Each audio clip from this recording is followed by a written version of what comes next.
So welcome to everyone to our webinar on comparative afterlives.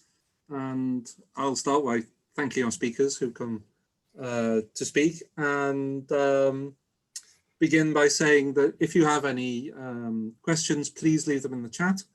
And Stephen, who you've just seen, will be monitoring those, and we'll try and feed them into the discussion as we go on. Each of our panelists is going to speak for about 10-15 minutes.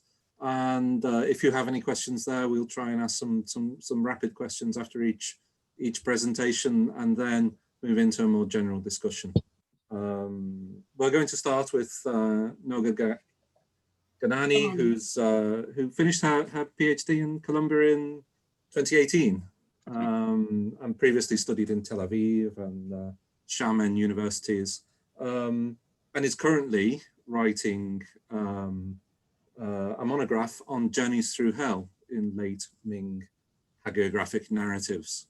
So we couldn't get anyone better. So Noga, over to you. Thank you.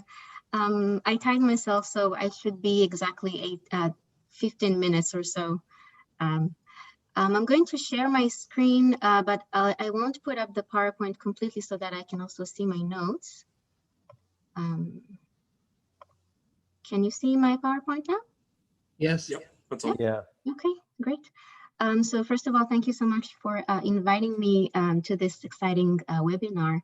It's truly an honor to celebrate with you all the publication of Professor Minnis's wonderful new book. I have to start with an apology. My talk will be just a little taste of a topic that's very broad. So I do apologize in advance for making some rough generalizations. I will try to focus on a few major conceptual and important practices that relate to death and the afterlife in China. But before diving into the subject of death in the afterlife, I want to say a few quick words about the religious landscape in China. So very broadly speaking, the three main religious traditions in China are Taoism, Buddhism, and Confucianism. However, unless one is a member of the clergy, most people interact with these three traditions in various ways. So from a general practice point of view, this division is actually quite artificial. It's also important to note that in China, religious life is not exclusive. So one could be, say, a follower of Buddhism, but also conduct Taoist rituals when there's a need for them. And alongside these three great traditions, there is what we usually call popular religion or folk religion, which is a kind of very vague and general term to refer to a wide range of ritual practices, really anything from local cults to spirit medium sessions. Perhaps most importantly, for understanding Chinese notions of death, is the kinship system and the great emphasis we have in China on ancestral worship. Chinese society and culture, as well as its religious traditions, are shaped by this concept that one is part of a lineage. And as such, you have important responsibilities towards your family, your ancestors, and your clan. We'll return to this notion in a moment. Now, talking about death and the afterlife in China, one of the hardest things to introduce is Chinese conceptions of the soul, or souls in plural. This is a very complicated issue, but in the most general sense, a person is understood to have two basic aspects of their person. The hun, which is the essence or spirit, whereas the po is the corporeal aspect of the person. Perhaps it would be a little easier to explain if we look at different trajectories we take after death. So in the popular imagination, when one dies, the po aspect, the earthly bodily aspects of our being, remain in the grave, whereas the hun, the spirit or essence, is associated with the memory of the person in the ancestral tablet or ancestral hall. Nevertheless, these notions are not akin to the mind-body division we have in Judeo-Christian sense. These two aspects, the hun and the po, they remain somewhat connected even after death. For instance, if the po is in the grave is disturbed. It is the hund that suffers, and it's the hund that seeks to rectify the situation by revealing itself as a ghost to the living or petitioning to the underworld administration. So it is mostly the hund that is more associated with the various routes that one would take after death. In general, the belief is that shortly after death, one descends to the netherworld and go through a bureaucratic process, which we'll talk about in a minute, that qualifies him or her to reincarnate. So the dead reside in the world of the dead, but only for a fixed period of time. For those who are truly lucky, those who have dedicated themselves to Taoist or Buddhist self-cultivation, there are other trajectories. In Taoism, one aspires to become an immortal and live a carefree life in the paradises of the immortals, or just roam between heaven and earth. In Buddhism, one ultimately aspires to leave the cycle of life and death altogether by reaching nirvana. But in China, as elsewhere in East Asia, there was also the aspiration to be reborn in the Western paradise of the Buddha, which is a kind of eternal heaven. But the great majority of humanity would expect some kind of continuity after death. As ancestors, we remain the subject of memory and worship, regardless of the trajectory we take after death. The two main factors that shape one's existence after death is morality, the deeds that you have done during your lifetime, and the rites that were conducted by your family or other people for you after you pass away. So there are various ways to help the dead in the afterlife, or at least make their processing in the netherworld a little easier. One thing, for instance, that you can do to help the dead is burn hell money. As you can see in this image, that's what the woman is holding and folding in various ways. These are fake paper notes that the dead can use in the afterlife, for instance, to bribe clerks in the courts of the underworld. And you can also make the afterlife a little more comfortable for your ancestors by burning paper-made goods. And nowadays you can find in shops anything from paper clothes and houses to TVs, iPhones, and even laptops. But why would the dead need our help in the first place? What exactly happens to the ancestors after death? The deceased are believed to pass through the netherworld, and in some cases they reside there for a certain period of time. In a way, the underworld in China is a parallel world. It has its own natural landscape, its architecture, its residents, rulers, and staff. And interestingly, the netherworld is conceived in administrative terms as a system of courts and offices, each governed by a high-ranking official. This illustration is taken from the scripture of the 10 Kings, probably the earliest text to describe in detail this system of courts. And although this is a Buddhist scripture written in China about the 9th century, this view of the netherworld as a bureaucratic system of courts became a mainstay in China and was also adopted by other traditions like Taoism and popular religion. This bureaucratic realm of the dead is known by various names, most commonly as the Dark Realm or the Earth Prison. The various names of the Chinese netherworld reveal its dual nature as a neutral ground for administrative processing of the dead, as well as a punitive realm of moral judgment, of retribution, and of course, torture. As such, the netherworld administration is closely tied to the earthly administration. Not only does it operate in similar ways with filing paperwork, etc., but it also suffers from the same kind of problems that one would find in the world of the living. For instance, there are filing errors, careless clerks, all kinds of random mistakes that one can find that often result in an untimely death, or a case wherein the wrong person is summoned to the netherworld, or someone suffering retribution for someone else's sins. All these maleficences become a trope in Chinese storytelling and literature. Someone, for instance, is summoned to the netherworld by mistake because of a misspelled name, a form that was misplaced. And even though the error is corrected in the end, that gives him or her the opportunity to journey through the netherworld and record what they have witnessed. This type of stories are invariably didactic. They describe the mechanisms of karmic retribution in the afterlife, the scenes of torture in the various hells, but they can also be very amusing. Now, one of the most striking things about these tales is that they describe the netherworld as an extension of the earthly administration. In one of those Journey Through Hell tales, a living person who travels to the netherworld notices that the regulations in the underworld follow the laws of the previous dynasty, so that they're not up to date with the current regulations in the world of the living. And after he mentions this to the underworld officials, they start reforming the laws so that both realms are in accord.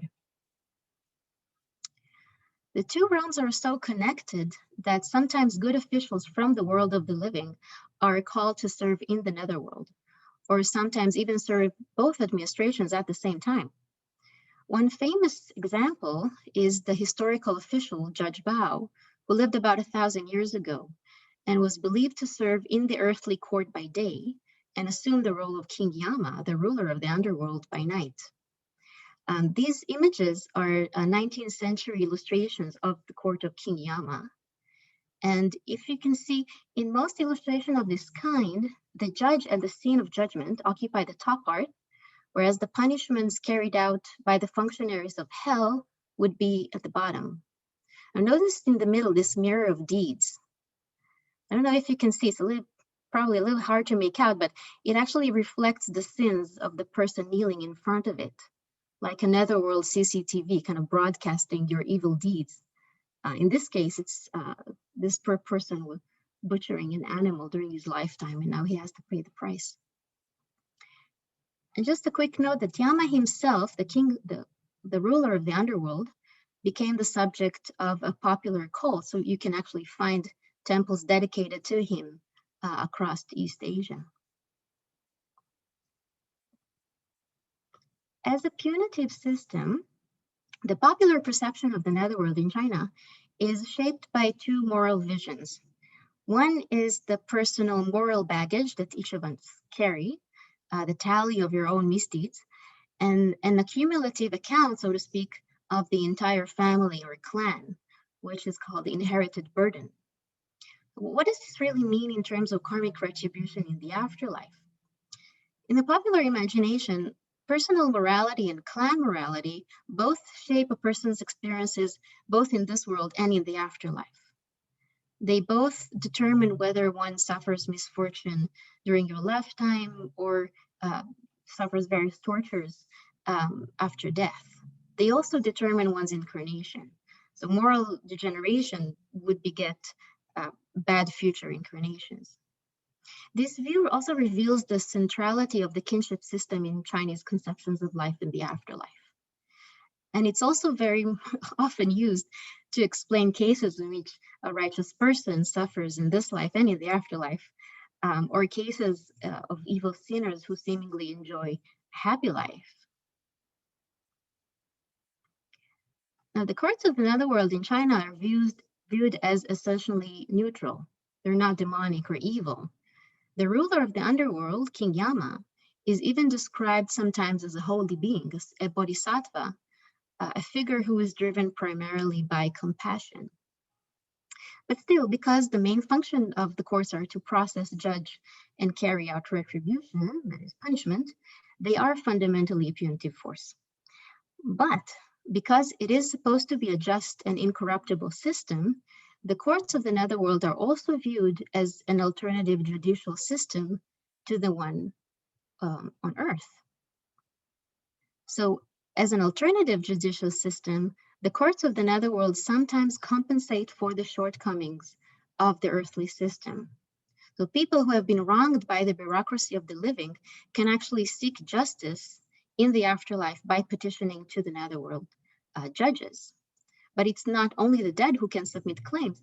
Even according to some sources, even the living can appeal to the courts of the netherworld to right wrongs done in this world. And also along these lines, living officials who are very honest and effective are sometimes called to serve in the netherworld. So the netherworld and its bureaucracy are actually brimming with potential to achieve real justice for both the living and the dead. So on a final note, can you see my next slide? I just wanted to mention that these notions of hell and the afterlife are very much alive in contemporary Chinese society across East Asia and the world, and they continue to shape religious practice and popular culture. This comic book, for instance, which, by the way, you can either buy at shops and you can pick it up for free in temples in Taiwan, it describes the afterlife and the netherworld through a journey through hell narrative. Now, it's of course very didactic, because its main purpose is to educate the public, especially young readers, about karmic retribution, but it's also extremely funny and very, very poignant. So thank you very much, and I look forward to any questions you may have. Thank you very much, Noga. That was great. We have a few questions actually. Juliana Dresvina asked whether cremation or inhumation were more popular, or how the burial techniques functioned. So in essence, in pre-modern China at least, and it's still the case to some extent nowadays, burial was always preferable to cremation. The reason that actually maintaining the integrity of the body is very important in Chinese conceptions of death. For instance, the more a body would be deformed through death, the less ideal the situation will be for them in the afterlife. So the cremation is actually is less favorable, especially in pre-modern China, but even today. In the case that people are buried, then do tombs become like a second body? What exactly do you mean by a second body? Well, that it's where in a sense the body is, but also that it can be harmed like a body can be harmed. Yes, and that's actually the cause of many troubles, because if a burial site is disturbed, if the body is disturbed, that would have ramifications for the person in the afterlife, even if they've been reincarnated or happily got into the Western paradise.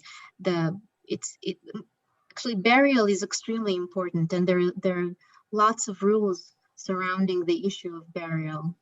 So something of the person does remain in the grave. And that is actually also part of ancestral worship in a way. There are technically two aspects to ancestral worship. One is commemorating the person in the ancestral hall, but the grave itself also becomes a very important site for ancestral worship. Right, I see. There's an anonymous question actually, saying that the afterlife mirrors and continues the life of the living. I work at a state university choked with bureaucracy. I dream of an afterlife free of the rules, constraints, and bureaucrats. Is there any alternative or modified view, or changes over time? Strangely, no. The bureaucratic metaphor is so strong that actually you can find even nowadays, you can find, especially in Taiwan, offices that look like lawyers' offices where you can actually request things on behalf of the dead. And they have paperwork. It doesn't look like a temple or a religious institution in any way. It looks very bureaucratic. So yeah, it's very difficult kind of to explain why, but the only things that really go beyond this bureaucratic metaphor are other types of fate, for instance, reaching immortality, nirvana, or joining the paradise in the West. But yeah, this bureaucratic metaphor is very strong. Could the bodhisattvas be act as intercessors for people? I mean, could people pray to the bodhisattvas for help, and on the model of Christian saints, say? Yes and no. So people definitely do ask for help from the ancestors, and some ancestors who are particularly important become actually saints and subjects of cults on their own. But the relationship with the ancestors is such that we have responsibilities towards them as descendants, but they can choose to help us or not, and they don't have to help us. It's very hierarchical in that. And it's very different from our relationship with gods in China.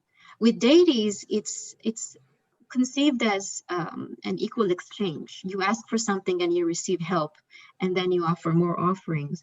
But the ancestors is pretty much a one-way trajectory. You offer sacrifice to the ancestors, but they don't necessarily have to help you. Yeah. And so the ancestors can be wandering spirits as well, or are they wandering ghosts? Are they something different, or I mean, are you going to be bothered by your own ancestors, or can it be any sort of ghost who isn't related to you? You might be bothered by both ghosts that are related to you and ghosts that are not related to you. With the ancestors, if something is bothering them in the afterlife or in the grave, they might contact you for help.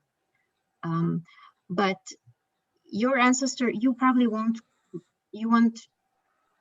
conceive of your ancestor as a ghost, whereas someone else's ancestor, you would.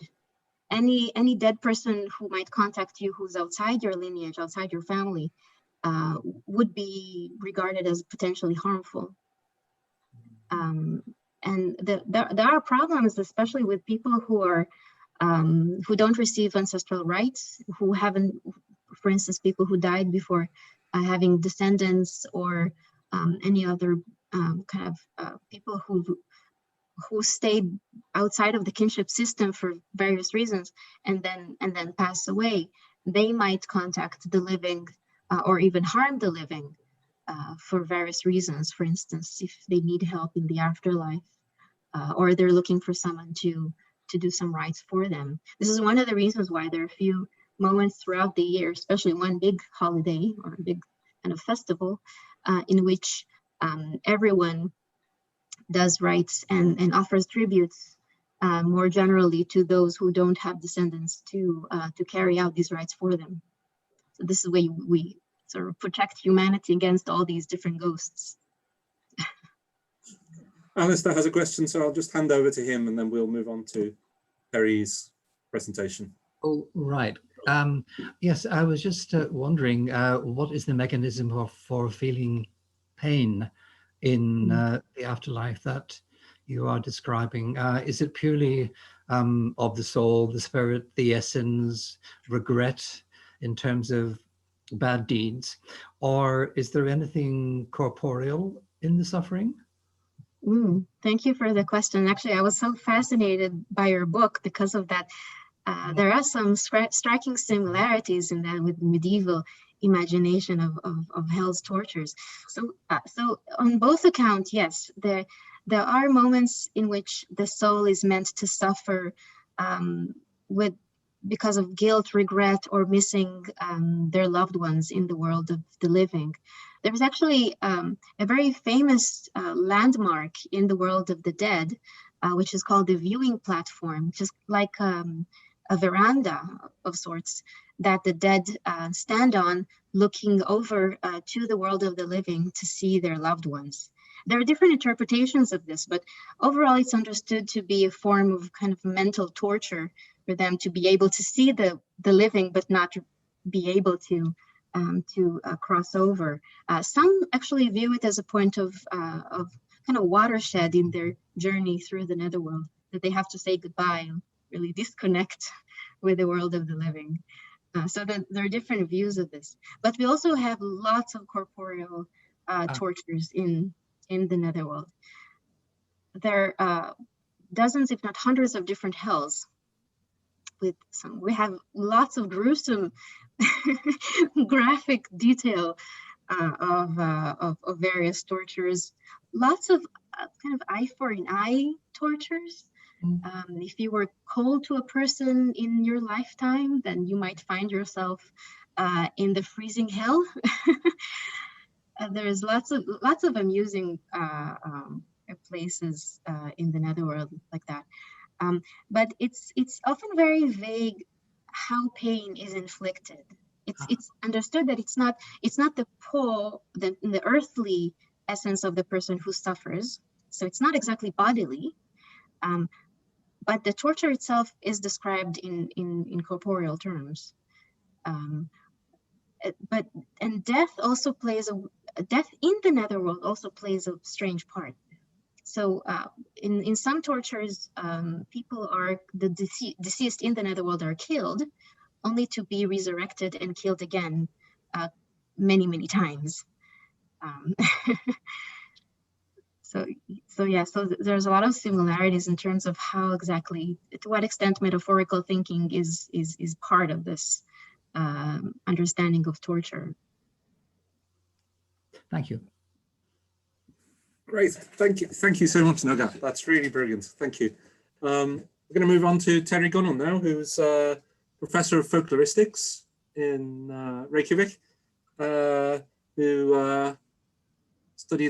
took his PhD in Leeds, and you'll be familiar with his books, The Origins of Drama in Scandinavia, and also the pre-internet production of Trolls.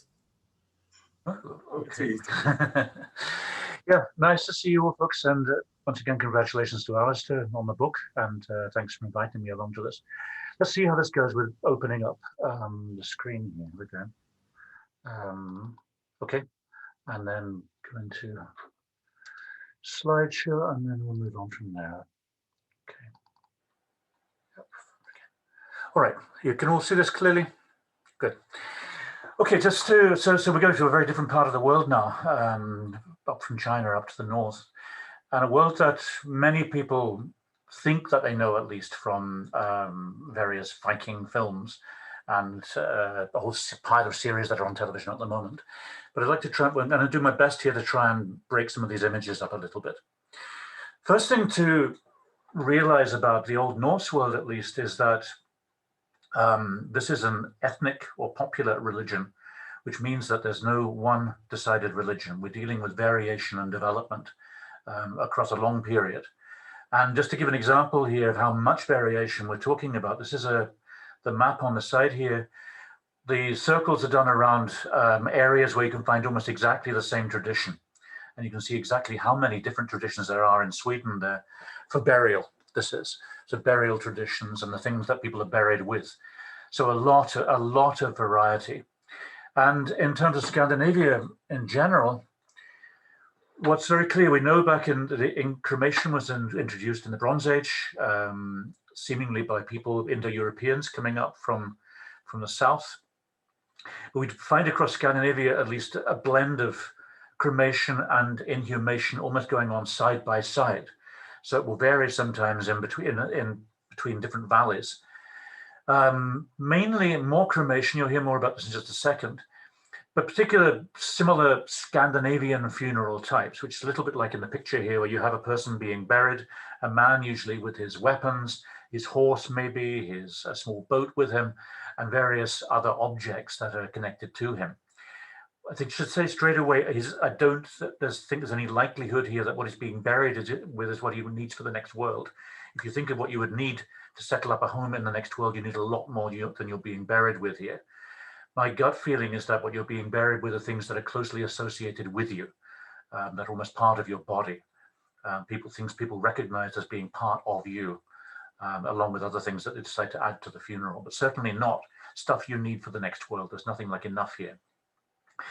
Now, inhumation, mainly Denmark and Norway and different areas. And Iceland, when people came to Iceland from Norway, there's hardly any cremation of any kind here. There's a couple of signs of some charcoal, but we don't really know how that got there. Cremation, much more common in Sweden. And in Sweden, we find very much more rich grave mounds as well, because there were areas where with a number of very rich people, upper class families, royal families. So Norway, both of these, if we go on to, in a sense, the way these ideas are connected to stories, at least, and explanations for them. If we go to Ynglinga Saga, which is written by Snorri Sturluson in about 1220, he sets out how the gods set out different patterns of funeral. And if we go to the right first, actually, here, and you can maybe move your pictures to see the text a little bit better. You can move, see that with me, your own pictures are over the text. Whatever happens, Odin was burnt, and then there was a great deal of splendor with his burning. And it was believed that the higher the smoke went in the air, the higher you would have the position you'd have in the next world, and the richer you would be, the more property that went down with you. But that's Odin being associated with funerals. We find the next person, which is the father of Freyr. He is also burnt.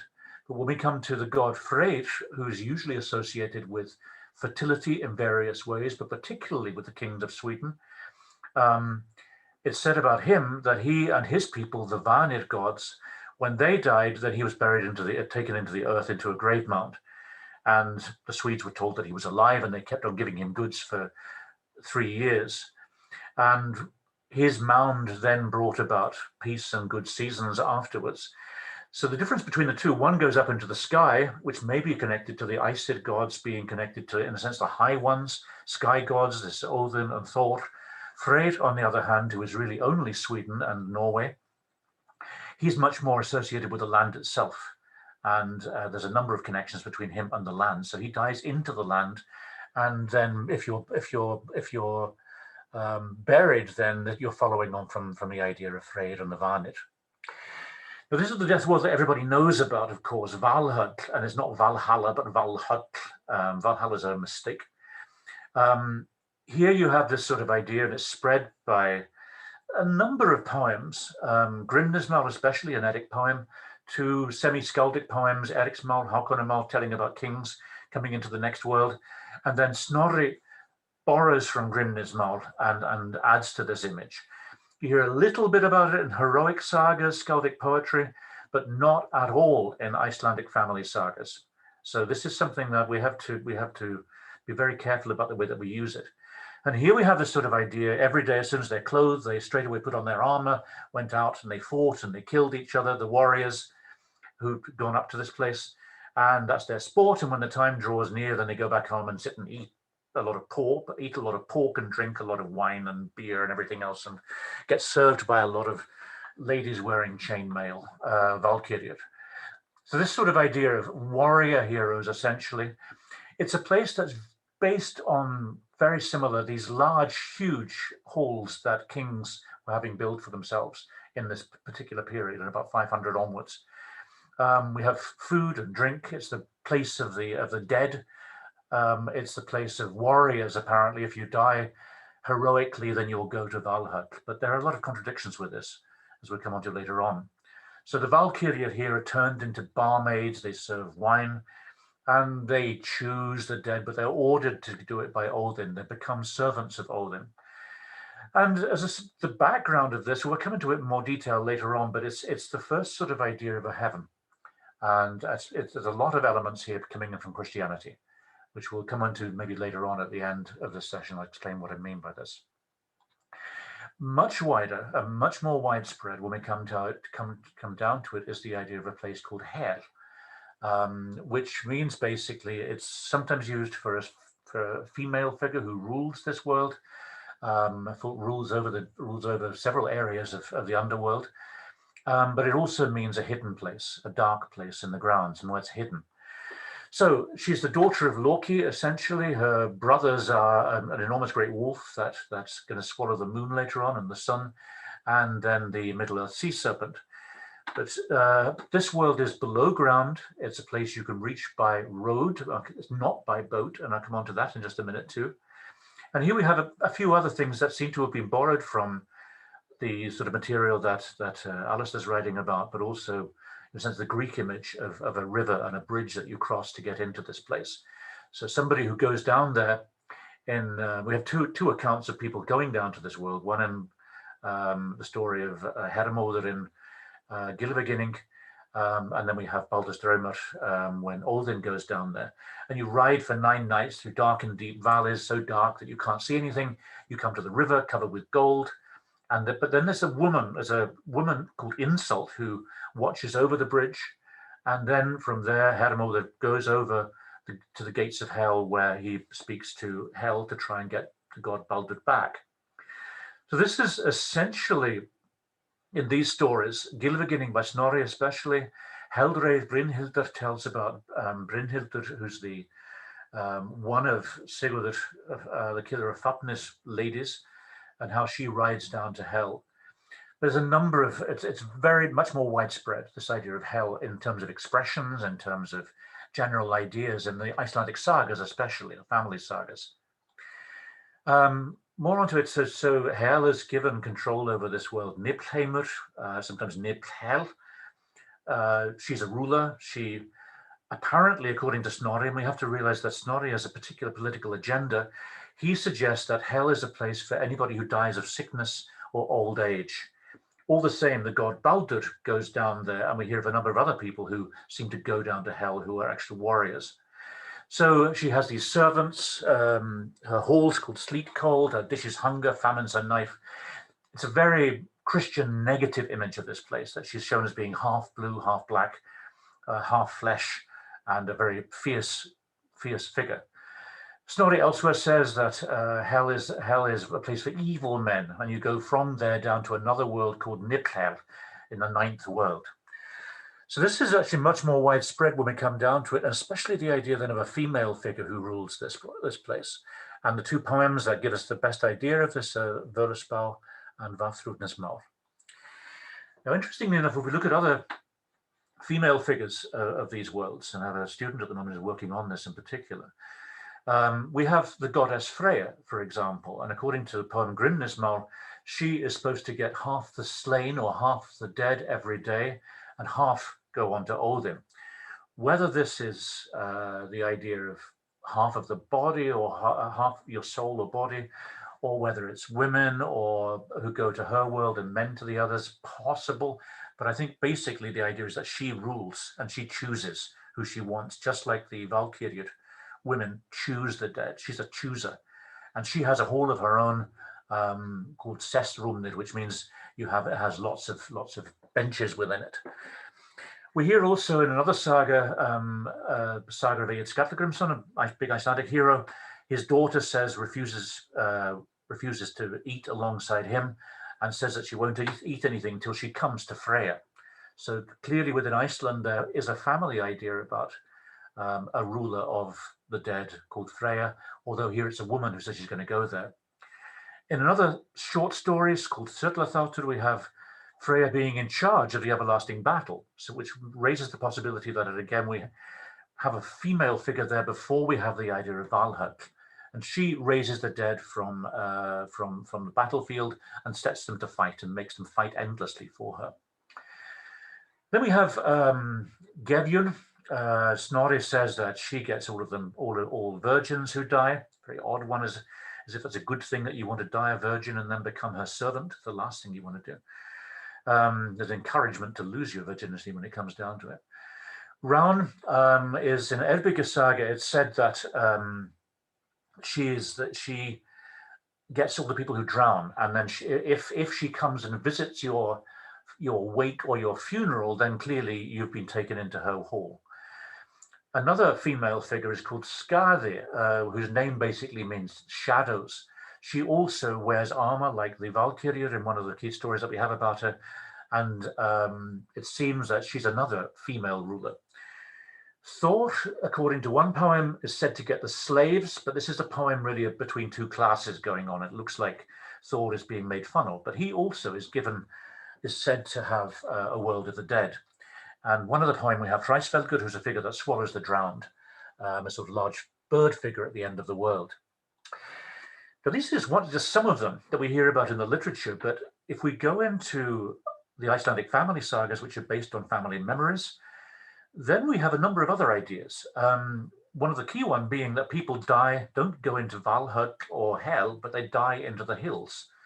One of the most famous accounts here from Landnámabók and Eyrbyggja saga, a man called Thorolfr, who comes and settles in this place. And you can see this large hill called Helgafell, or Holy Mountain.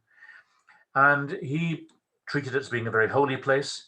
And he believed that he and all of his family on the headland would go there when they died afterwards. This is interesting for Iceland. I'll come back to this a little bit later on, but we find the same sort of idea in Laxdæla Saga and Jarl Saga. Here's another description from the same saga. Somebody looks up and they see the hill opening up, and inside there are great fires burning and a sound of feasting and good cheer, and people are quite happy and they've been received into this hill.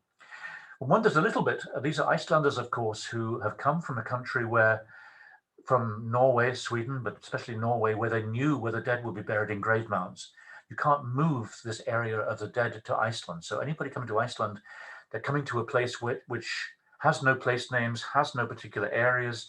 You've got to decide where the dead will go. And as another student of mine has mentioned, this hill looks very much like a large grave mound. So in a sense, you're choosing a place for the dead to go to, a similar sort of idea. But we do find similar ideas too from the Sami in northern Norway and in Ireland about people dying into mountains. So these ideas may well have come from people coming from these areas. Another saga talks about people just living on in the grave, not going anywhere when it comes down to it. A famous account here from Njál Saga. One of the biggest heroes, a person you'd expect to go straight to Valhalla, but clearly he's gone nowhere. And the moon comes out and they see the grave mound is open. And then Gunnar, this hero, he's turned around in his grave to look at the moon. And they thought they could see lights burning in the mound, and they could see that he's very happy, had a cheerful look on his face, and started reciting poems to himself, which could be heard at a great distance. So clearly, he's pretty happy where he is inside the grave mound. He's going nowhere when it comes down to it. So again, another sort of idea. You find this sort of thing also a wonderful account in Grettir's Saga. It's an Icelandic version of the Aladdin story where Grettir and a friend tried to break into a grave mound, and Grettir goes down the rope, his friend stays outside, finds himself in a dark area inside, and is going to go and steal, feels around inside the darkness, and he notices there's somebody sitting in a chair, ignores that for a minute, goes on round the chair to look for treasure, finds a box of treasure, and then suddenly in the darkness, which smells, he feels a hand on his shoulder, and some guy says, "Where the hell are you going?" And then he has to fight with him to get out of the grave mound. So the dead go on living in the graves, often. Now, this idea of a journey into the next world, another thing we've got to get rid of is this idea of setting light to your ship and setting it out to sail, which you get in this wonderful Norwegian comedy program, Norsemen, which I thoroughly recommend if you want to see Norwegian humor, where you try and set a boat on fire by shooting an arrow at it and maybe missing. This, we only have really one account of this. This is Baldur, who was set out onto the water. And there's an account of one king, but that's really about it. People are buried in boats, which actually go nowhere in all of these darkened areas that you see in the map. Very widespread, but being buried not to go somewhere, but something else. The idea of the ship burial, the clearest account that we have is this one here, written by Ibn Fadlan on the Volga, about Rus or Nordic people, it seems, on the Volga River, merchants going down to Istanbul. And he would definitely have an account of a ship burial and the boat being set on fire and cremated with the dead inside it, and a dead slave girl who's put in there with him. And I won't go into the details about what happened to her before she goes there, but you can check it out. But here, there is a talk of a next world. The slave girl is lifted up to see the next world. There's the idea he's going to go to a next world, but the boat goes absolutely nowhere. It just burns on land. So this, I think we have to get away from this idea of sailing into the next world. And if we go to the Gotland stones, for example, which Anthony's maybe seen on here, the stones which go upwards, you read from down upwards. The top picture seems to be an arrival in the next world. And whether this is Odin or not, it could just be a horse going very fast when we come down to it. I wouldn't recommend going anywhere on an 8-legged horse. It's a bit like trying to ride a spider. But anyway, this is somebody appearing in the next world. He's not coming there by ship. He's coming there on horseback. And note that he's being received by a female figure with a cup. We tend to concentrate on the guy himself, but the receiver in the next world is a female. And there's no mention of a male figure receiving him. Elsewhere, we hear about the Oseberg ship is another big ship that's clearly going nowhere. It's anchored to the ground. It's not meant to go anywhere. Gisla Saga talks about Helskot, about walking to the next world. Heldraith Brynhildur, you take a boat to the next world. And then, as I say, we have the Gotland stones, either riding there on horseback or in a wagon. So to conclude quickly, I have a whole variety of ideas here. The most widespread idea is the idea of a female figure ruling the next world, rather than a male. The idea of an underworld, female figures who live in darkness, even under the water. The underworld is the place where you get knowledge from. If you're old, then you hang on a tree and go down and get knowledge from below. Valhut seems to be a development taken on by new rulers who want warriors to die for them, and you have to die you've got to give them a reward to die for in battle. They'd much rather go home. And the whole idea of having your insides shown to you in front of you is not terribly attractive. So you want people to die for a good reason, and they're going to go to the next world. So you become one of the dead before you die to a certain extent, in these elite warrior groups living in halls around the new rulers. So there's a lot being borrowed by the new rulers who are connected to this idea of Valhut, and that's where we find this idea of the warrior hall. It's a very male world for a male society. Otherwise, we're dealing with a world of the underworld, maybe which is associated to the Jötnar or the ice giants. And there are a few little ideas here of a passage through the worlds after you die to them maybe being reborn, but rebirth isn't a very common idea within Scandinavia at all. And that's where I'll stop. Thank you. Let's come out of here and then take the stop share. Thank you very much, Terry. That was fascinating. I will say that Gotland is almost as magical as Iceland, actually. So very well worth the trip. Yeah, great place. There's a question about whether there's any tolls by land or sea, or well, by land required of the dead, such as Greek gold tablets, or the idea of putting money on the eyes and things of this kind. Yeah. Yeah. No, we hear nothing about that. You have to get into the next world. You have to be allowed into it. There's a variety of things like this. So you have this female figure waiting for you. You've got the river and the bridge, but nothing about a sort of toll.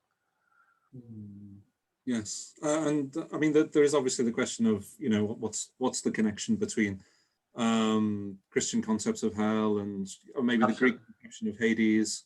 Absolutely. And I think I'll throw in, and I don't know whether Roberto would want to say as well, but even Fadlan seems to be on a missionary journey, and so whether Islamic beliefs are also feeding in, and certainly the ideas of well, the idea of Fadlan, at least, he's of course Islamic, and we don't know about the people that he's watching, what degree they've become Slavic. But one of the most interesting pieces of it, at least, is that the figure who runs the funeral is in Arabic called the Angel of Death, and it's a female figure. And what I gather from people who know Arabic is that it means a winged figure. And that certainly takes us back to the idea of these of the Valkyries and their connection maybe even to ravens. And if we go even to the Bronze Age, we have some rock carvings in Kivik, which are only meant for the dead to see. And that's where we find women, and women wearing bird heads again. So that's a connection to certain earlier ideas, at least. There's also a question from Laura Miles saying, living in Norway, I'm now well aware that many areas in the Nordic region are quite thin layers of soil gathering slowly over rock. How much do you think the availability of actual diggable depth soil played into the choice of burial areas in Iceland? In Iceland, certainly we have much smaller grave mounds that are being found, and also as time goes on, there's a lack of wood. Is the other problem with it. So that will certainly have an effect. You've got erosion taking place in larger areas of Iceland for many years. So we know that there were grave mounds, and of course these are only for the more important people, slaves and children. We have no idea what they were. Yeah, they're much less visible than they are, say, across Western Norway that I know best, and across Denmark, and Sweden, of course, too. And Noga's got a question, so she can ask it. Yeah. I'm very curious about the notion of the everlasting battle that you mentioned. Could you elaborate on this a little? Yeah, very briefly, it's one of those motifs that could come, well, some people have suggested could come from Ireland. Ireland also has the idea of the everlasting battle, where the dead die and then they're brought back to life again and they fight on forever. For Valhalla, it's seen as being the perfect life. You get your legs cut off and you come back on again later on at the end of the day and just screw yourself together again. But in the case of when Freya is in charge, it's almost like a punishment. It's done for almost her pleasure when you get Surtlathotted, but that's again a much later account. And the trouble is, all of the accounts that we have, the written accounts, they're all basically after Christianity. The poems may have much older roots. We have a number of poems with no signs of Christianity, which poets may have learnt and passed down through the generations. But we have to always be aware of the effect of learning and the effect of outside ideas, and especially with Valhalla, because of the trade routes that are coming into southern Scandinavia from France. These new rulers wanted to emulate, to copy people like Charlemagne and the others, and their model is Roman emperors and the Frankish emperors. So they're taking in ideas, but if they take up Christianity, in a sense, they're giving away some of their power. So you keep it within a Nordic world, but similar ideas.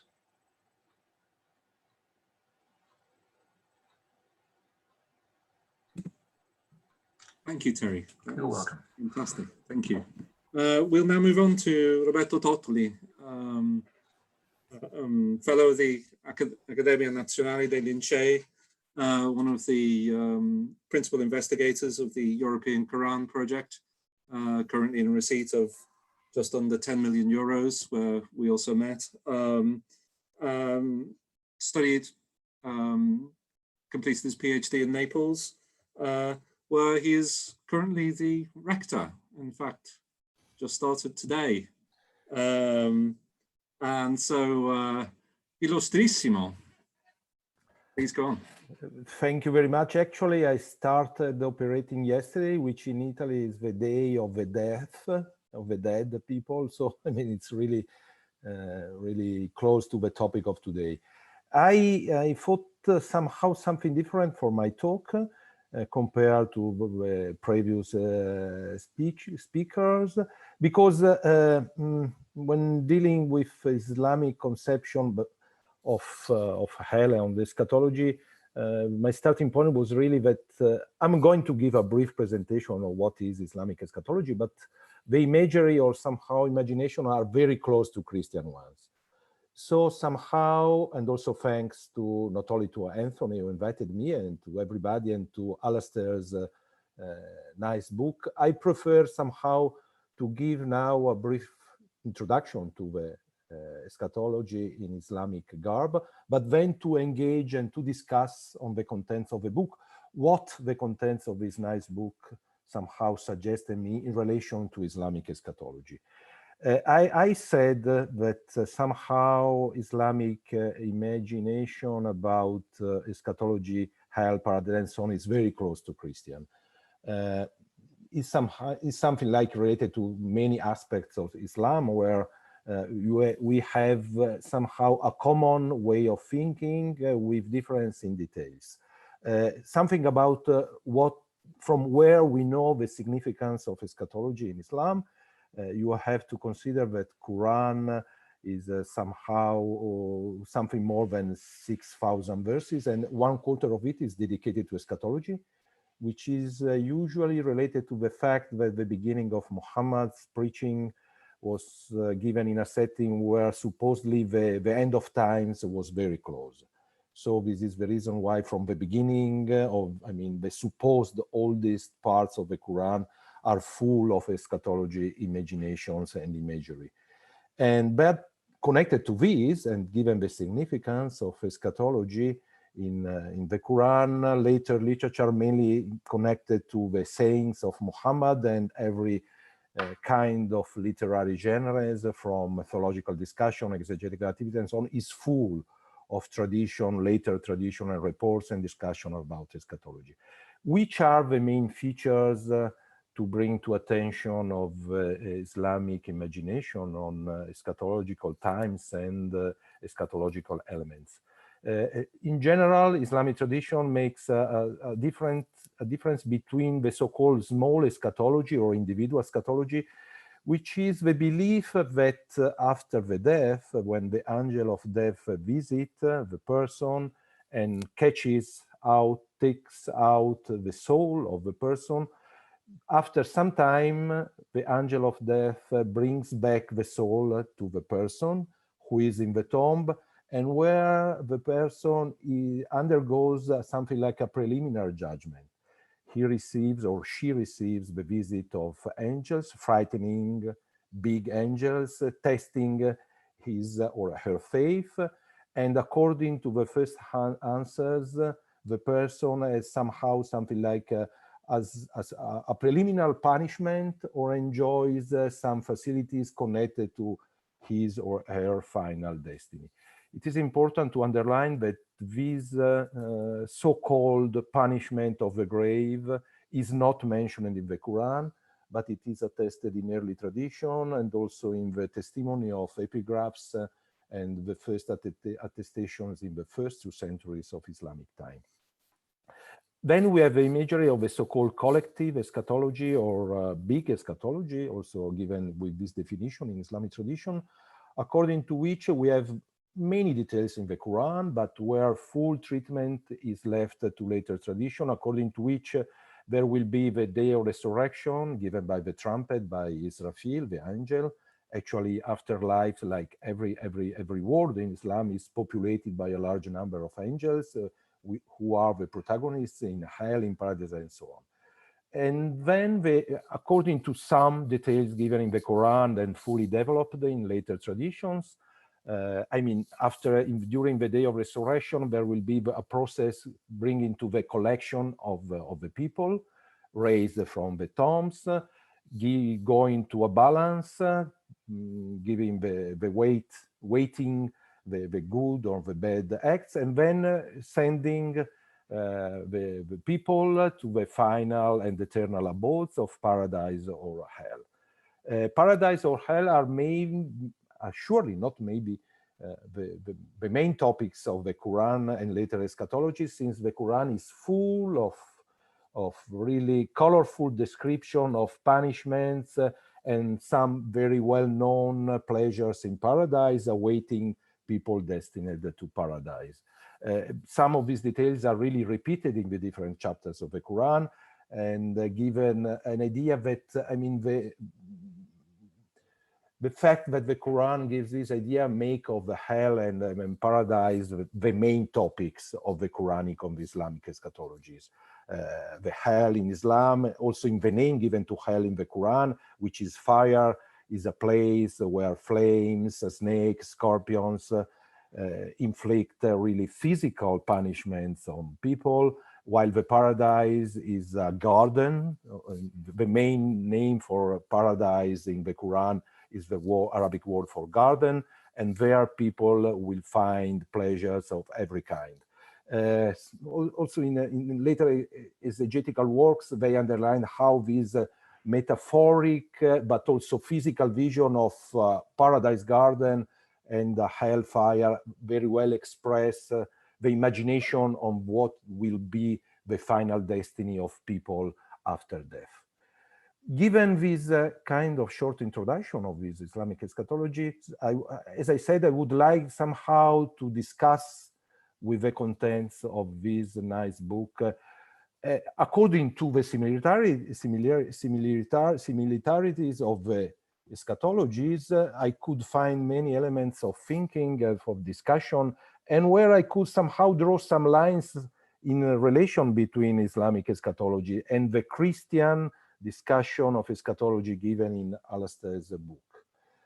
Actually, I recognize in the term of discussion many similar points to what I know from Islamic discussion about hell and paradise, as I said.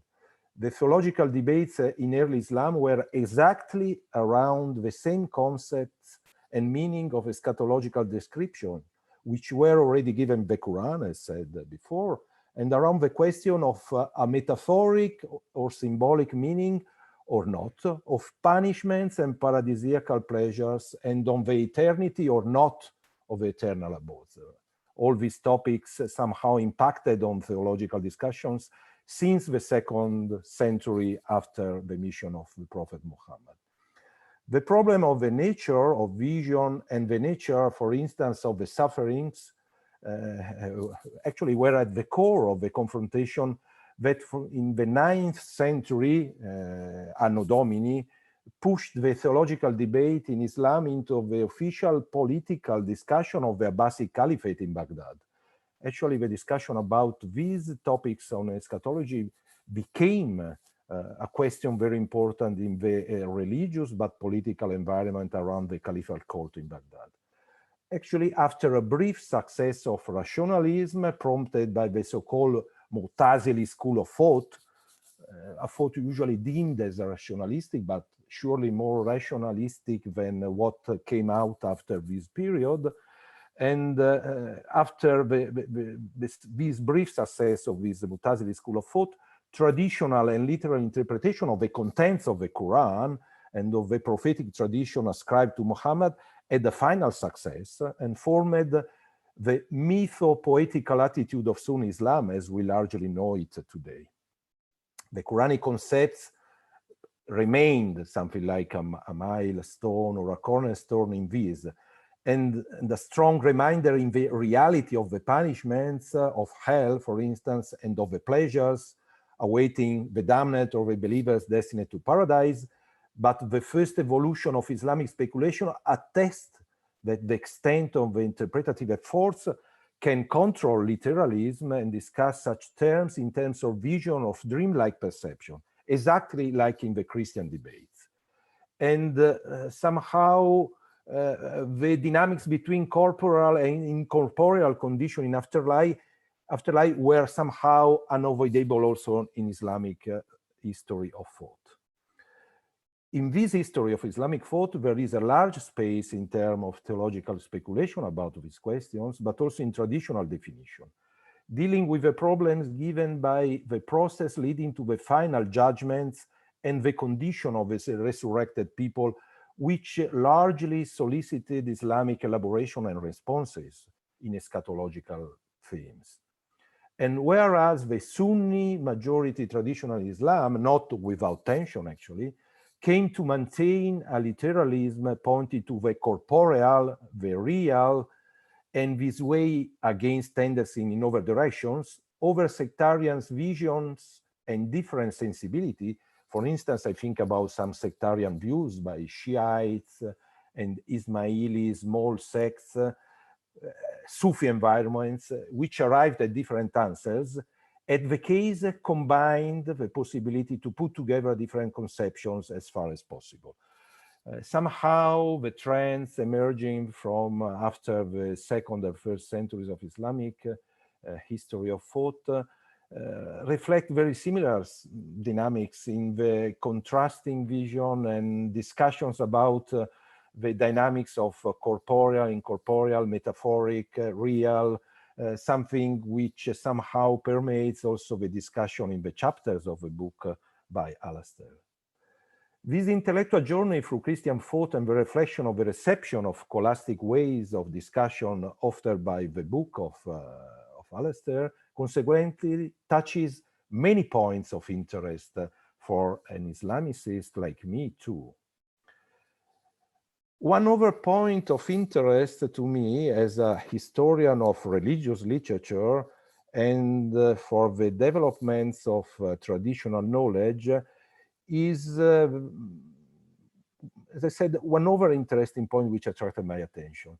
And it is in the discussion of pages 110 and 111 of the book, which deal with the most common debate on the popular nature of some kind of imagery in relation to concrete details when dealing with eschatology. First of all, I must confess that I like the definition of vernacular theology.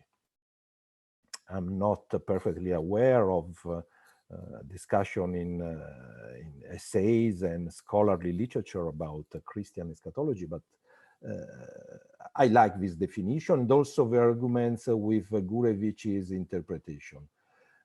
Here, Alastair underlines the problems of a clear-cut definition of popular against learned, and I can only agree and try to reflect on this in relation to what I know in Islamic eschatology, which goes by far by side with these considerations. The problem perfectly applies to Islamic literature as a whole and on its development during medieval times. Also in relation to the details given, for sure, in the Quran, which is the basic holy text inspiring everything, and the realm of interpretation given by later exegetical activity. In this activity, it is not so easy to draw a clear line between vernacular/popular or institutional and the ways of contact and diffusion, and somehow the mixture in both ways of imaginaries, which are numerous and constant all over medieval ages. This is very clear in the later literary development, even after the 11th or 12th century, which saw in Islamic literature a spread of literary larger elaborations of the basic details given in the Quran and the early tradition. In Sunni Islam, the traditional output of the crisis prompted by Mutazilim, the so-called rational theology, as already stated, was the reception of what we can call a vernacular theology, given by the receptions of the acceptance at face value of the Quranic contents and of the reality of the many details attributed to the words of the Prophet Muhammad about afterlife, punishment, and pleasures, and so on. The origin and force of this imagination is evident still today in Muslim belief, and I would suggest that the amount and richness of this tradition is such that the theological speculation responding in various ways to this challenge and attested in learned literature are historically a smaller amount. Yes, this balance could be affected by evaluation ex post, but the actors of a vernacular theology won the game against theological matters and doubts about this construction of theological pleasures and punishments. I have another consideration and also somehow a question on this balance to somehow give to the authors for some further comments in this regard and about Christian medieval literature. Alastair, in his essay, points to the discussion given by some authors and coming to Dante's Commedia, and the reader, and I mean a reader like me, is prompted to ask, what about the surroundings of imagination soliciting these visions and later one originating Dante's vision? In this line, it is interesting, as one could expect, the question of purgatory.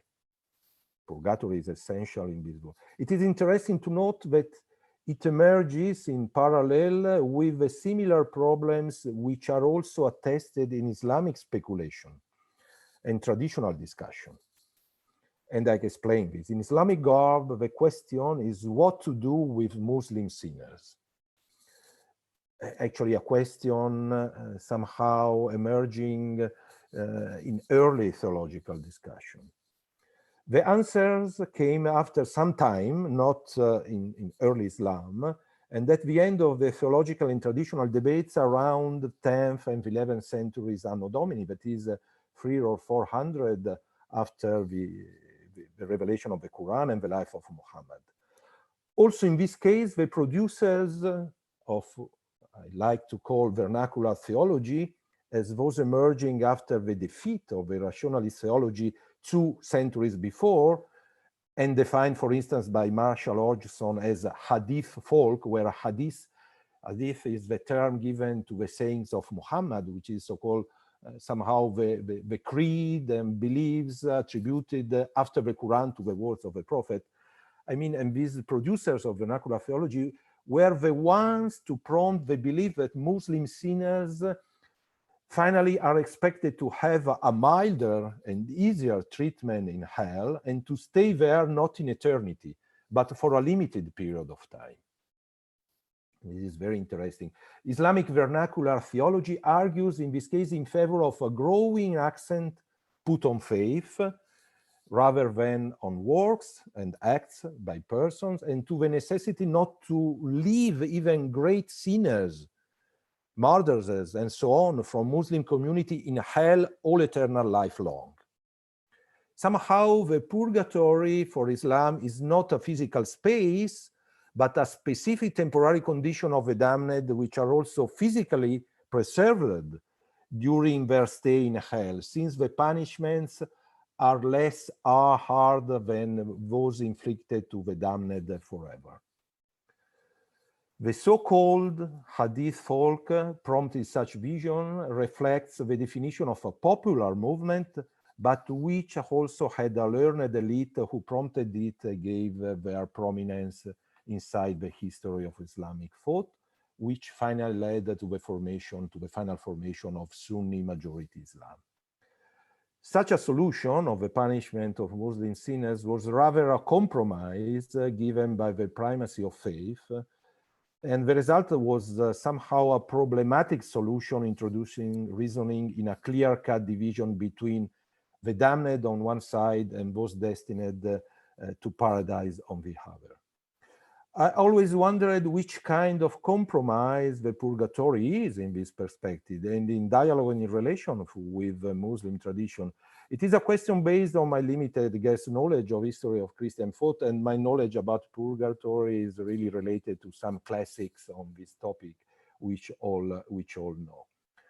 And also I ask myself, Dante at the end, in the end of the book by Alastair, is a literary last achievement of this compromise of theologies, or rather a reception of a Christian Hadith folk final win mediated by a learned literary author? It's a nice, complicated and intriguing question. The solution is in any case intriguing, since it would bring evidence that what theology can hardly solve can be solved by literary invention. I have many examples from medieval literature, and somehow the Book of the Letters, something like these later enlarged versions of books introducing many eschatological details and features are an apt example in this line. Maybe not at the level of Dante's Commedia, but reflecting similar dynamics in my opinion. And Dante in this, I guess, is very close to the Islamic medieval remaking of eschatological literature for these reasons, for the literary breadth and for the original solution given to theological complication and discussions. I mean, I don't mean here a question raised by me in terms of connection and influences. There is enough on this in relation to Dante. I'm not at all interested in this now. But it is an indication or suggestion of a kind of medieval culture of theological compromise in relation to eschatological matters, which in the case of Islam, I have a sensation are very close to the somehow partner or enemy on the other side of the Mediterranean given by European Christianity. And this compromise was surely on Islamic side fueled by the vernacular theology mediated by learned authors in these dynamics of passage of concepts, imaginations, and literary features. I see this clearly in medieval Islamic eschatological literature and traditions, and I wonder if there is something similar to this in European Christian tradition. I have the impression that somehow the order of the discussion can bring to something similar, but this is something that I would leave to the reaction, to the final reaction by the author of these very interesting books, for which I thank the author and Anthony Lappin who invited me to discuss with you. Thank you. Well, thank you, Roberto. That was marvelous. Thank you. Just before handing over to Alastair, we have one question from Gerður Sigurðardóttir, picking up a detail from Terry's paper, which was whether Islamic angels, particularly the angel of death, have wings. Yeah. And you have an incredible amount of very colorful description of the number of wings of the angel of death and the various aspects. You have in the more elaborated description of the angel of death, the description how the so many wings include many different faces according to which the angel of death catches the soul of a different person all around the world, maybe also at the same time. And the descriptions in traditional literature are very different one from the other, but absolutely angel of death has a huge and large numbers of wings. And also you can have also some picture of this, for instance, in the illuminated manuscripts of the Wonders of Creatures by Al-Qazwini, and also some other medieval authors which try to give also pictorial evidence of in the description of the angel of death and all the other angels that populated also hell, paradise, because Islamic worlds in plural are really inhabited by a large number of angels.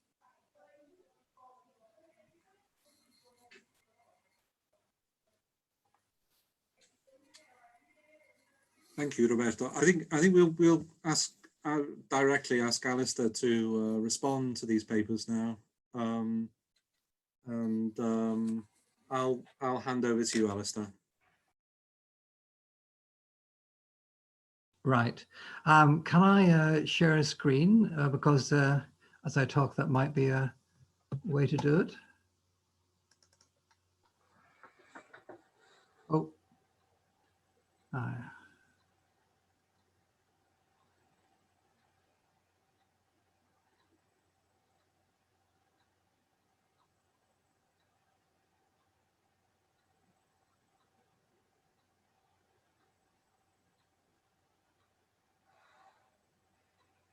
Now, can you see my screen now?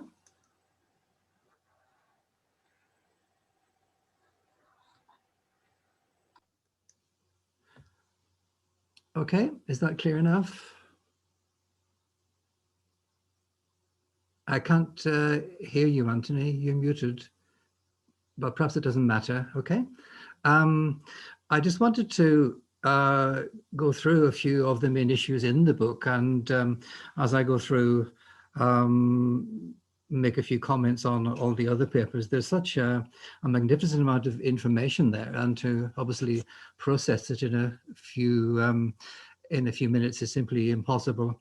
I think one of the many things that crossed my mind was the extent to which I'm dealing with an extremely elite form of discussion and thought about hell in the Middle Ages. It's a very narrow band of professional theologians who really argue with each other.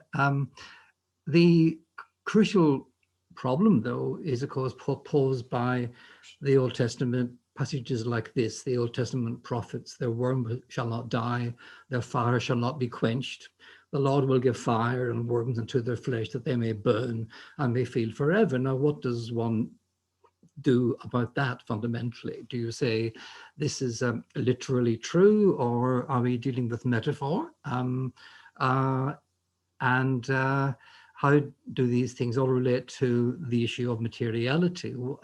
How can one feel pain? And this is the thing that I find, I was trying to get my head around as I hear the other presentations. How can one actually feel pain and pleasure if you do not have the physical organs that one normally feels those things with? If you are deprived of those organs, where does the pain come from? Is it all mental? Is it all in your head?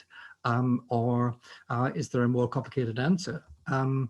Now, Augustine towers above the whole discussion, and he is, of course, the main player in my book. And he, in De Civitate Dei, in this rather famous passage, gives us several possibilities. Some say, he says, they refer to the punishment of the soul, not the body. In other words, they're metaphors for the suffering within the soul. They aren't about corporeal suffering. Others say that both body and soul will suffer. The body will be burned with fire while the soul will be tormented. And then he kind of shrugs his shoulders, as it were, metaphorically, and says, but it'd be easier to say that fire and worm appertain to the body than to suppose that neither does. And that passage goes absolutely nowhere, but some of my scholastics spent vain hours debating what it actually meant. Now, but Augustine has got two big ideas, two enormous ideas, which really form the spine of my entire book. First of all, is there a way in which we can say that incorporeal spirits can be afflicted, can be affected by the pain of material fire? And he says, well, if you are looking for a way to unite these things, to unite incorporeal spirits and material fire, there is a model for this. There is a parallel, and that is the relationship between the body and the soul, because the soul is spiritual. It is encased, enclosed in some way within the body. You already have a prototypical relationship between the spiritual and the material. So why can't we use that to negotiate the problem of the link between material fire and the incorporeal body? The other big idea which Augustine has, idea number 2, is the idea that in the soul there is a little body.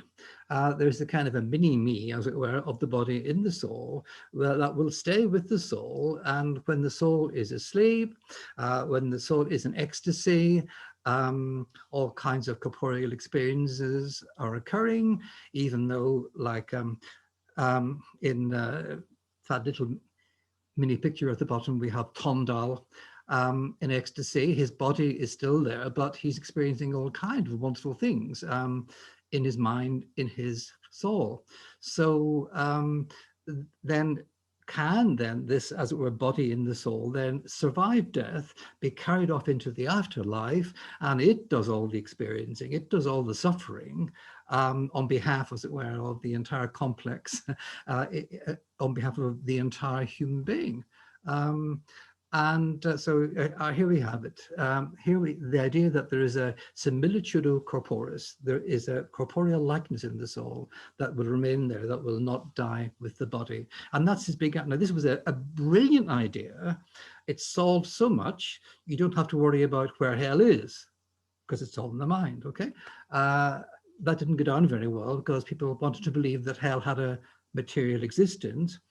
And in terms of the idea of why can't you suffer without a body, the answer is, well, your body is always there. You cannot escape from corporeal pain, even though you have lost your body, if that makes sense. Anyway, some other theologians tried to get their heads around this, and one of my favorites is what happens with Gregory the Great, because he says, well, the fire has to be real in order to trigger the correct response, okay?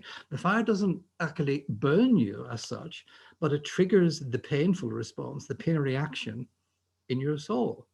Now, he parts company from Augustine, of course, because Augustine said the fire was purely imaginary. In one of those interpretations, I mean. For St. Gregory, the fire is real, but the pain is all within the soul, and that is his way to solve the problem. Hugh of St. Victor, he does something similar. It's more probable, he says, to suppose that because certain souls which were living in bodies were affected by corporeal images through the delight of visible things, they would suffer the torments in those very same images. So then, if you want to experience less pain, try to get rid of those images which you're using to suffer with in the present life. Try to ditch them, try to leave them behind, because if you carry them with you, they will be there to inflict pain upon you. But how to explain the materiality of fire, he says, he just basically gives up and says this is an aspect of what is the simplicity of believing. It's a matter of faith. You have to you have to believe it, but you can't explain it. Now, the simplicity of believing became a lot less simple when medieval theologians discovered Aristotle, who, of course, as everybody knows, transformed Christian thinking. This is a wonderful image, I think, which sums so much up. This is from a manuscript of the De Anima, but look at the illumination. In the illumination is a little Christian judgment scene. In the lower part of the B, you see a man, I presume it's a man who is dying or is dead. Up above, we have an angel and a devil. And look, they're weighing the soul to see whether the soul will go to heaven or to hell. So that's a wonderful, I think, visual iteration of the conflict between established Christian belief and the new Aristotle, who revolutionized so much. Now, Thomas Aquinas, he could not believe that the mind can generate enough agony to affect the necessary suffering. He was really, really skeptical about this, I believe. He says, for it to suffer not from real fire, but from the mere apprehension of fire would not be sufficiently painful. He points out that in hell, there will be devils along with souls, with the human souls. Now, basically, devils are not stupid. They have got a very high intelligence because they were once angels. And so if they see the fire, they will say, in effect, nah, that can't hurt me. That will not have any effect on me. And so therefore, I will not feel any pain at all. The separated souls shall be similarly unperturbed. Okay, so then the apprehension of fire is not enough to affect the pain, in contrast with Gregory, Antius, and Victor. So what's the answer?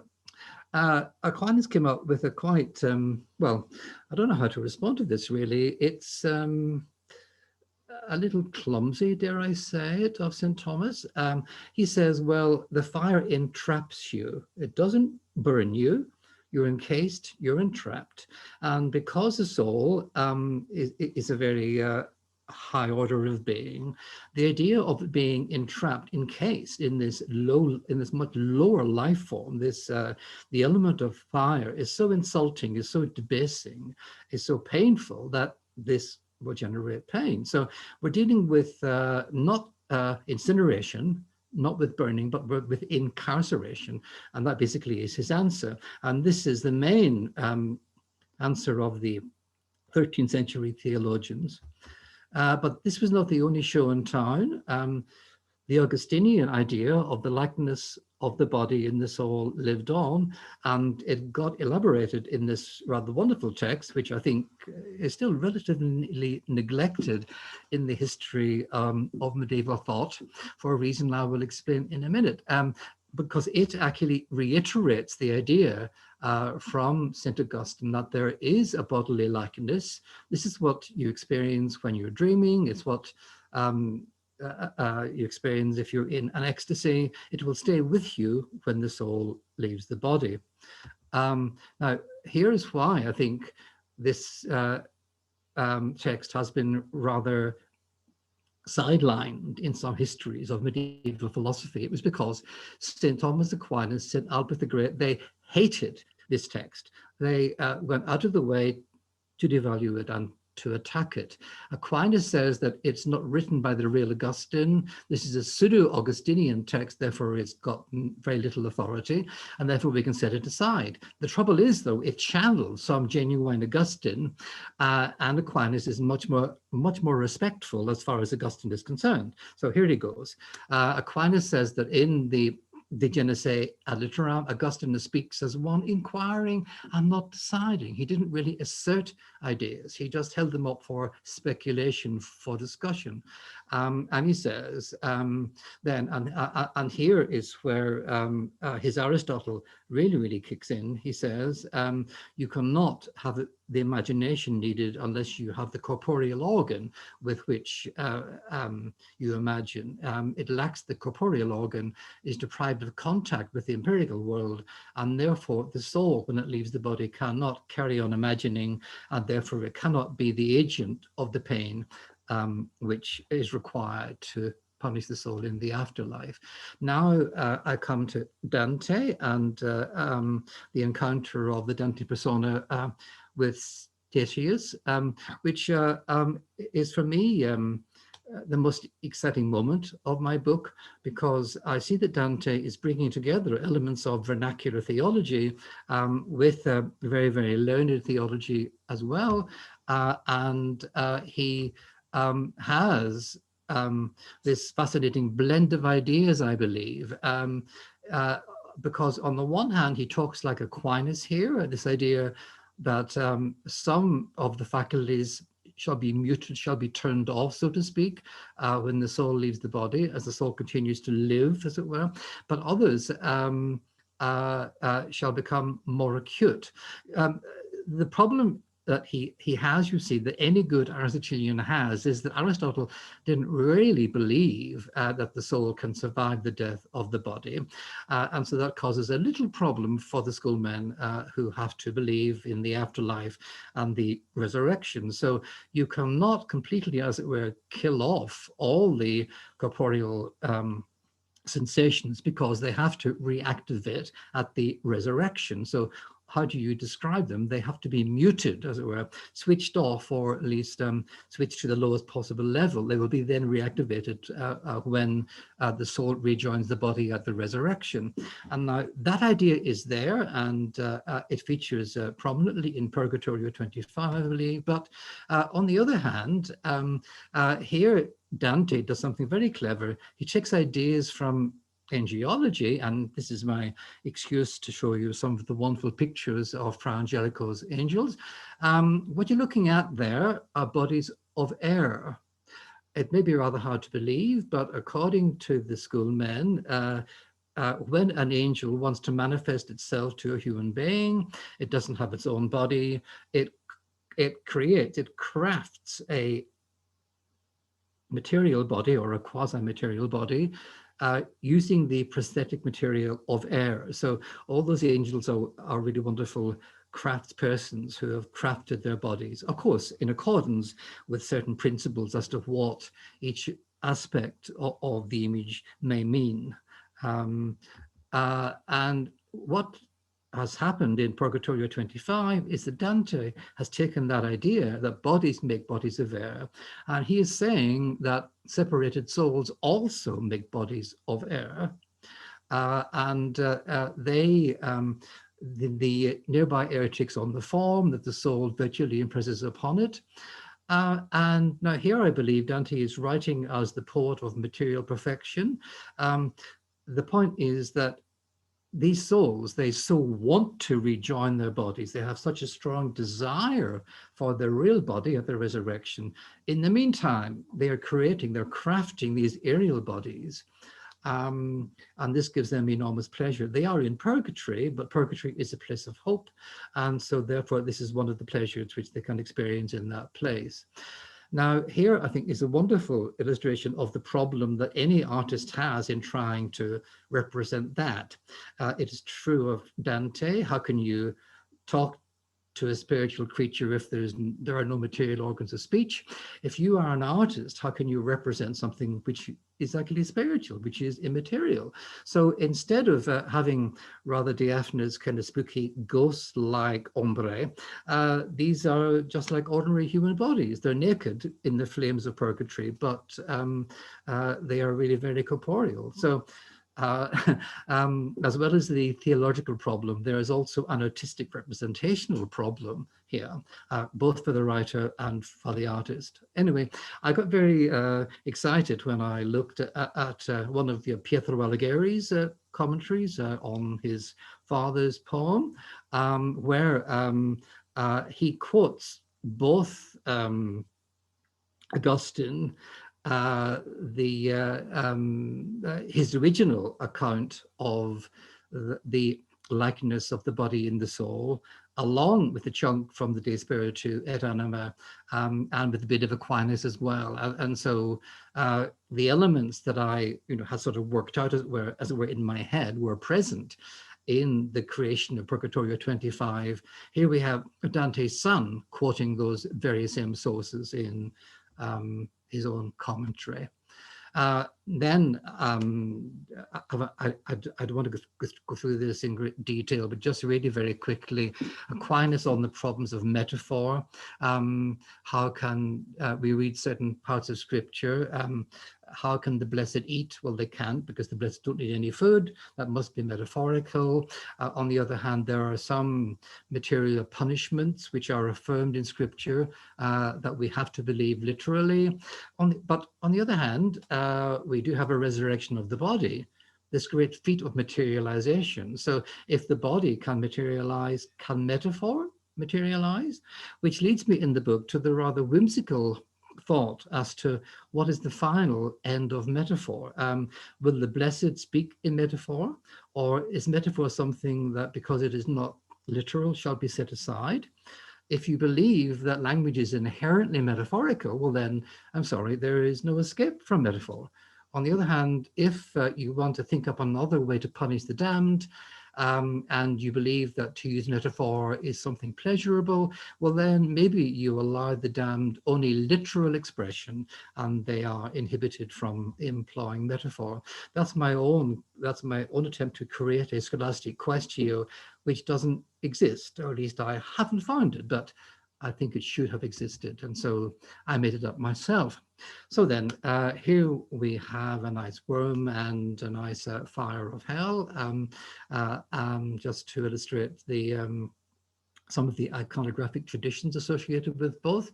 But when we see God face to face, in which will there be any need for metaphor, or will metaphor survive? Thank you.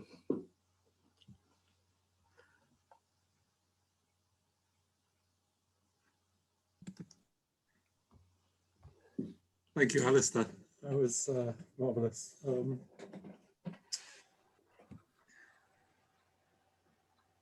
Would you what do you make of the voyage motifs? With what do you make of voyage motifs? Voyage. With the living going into the land of the damned. Mm-hmm. Because somehow that's sort of real. Well, is it? If one is a pure Augustinian, which is no bad thing to be, I think it would be in one's head. Your imagination has formed the image of ships and so forth, and that is there as a prominent feature of your mental equipment. It is in your memory, and so you retrieve from your memory this image, and in this purely mental experience of the mind, of the brain, whatever, you are using a ship to work on something that does not have any materiality whatever.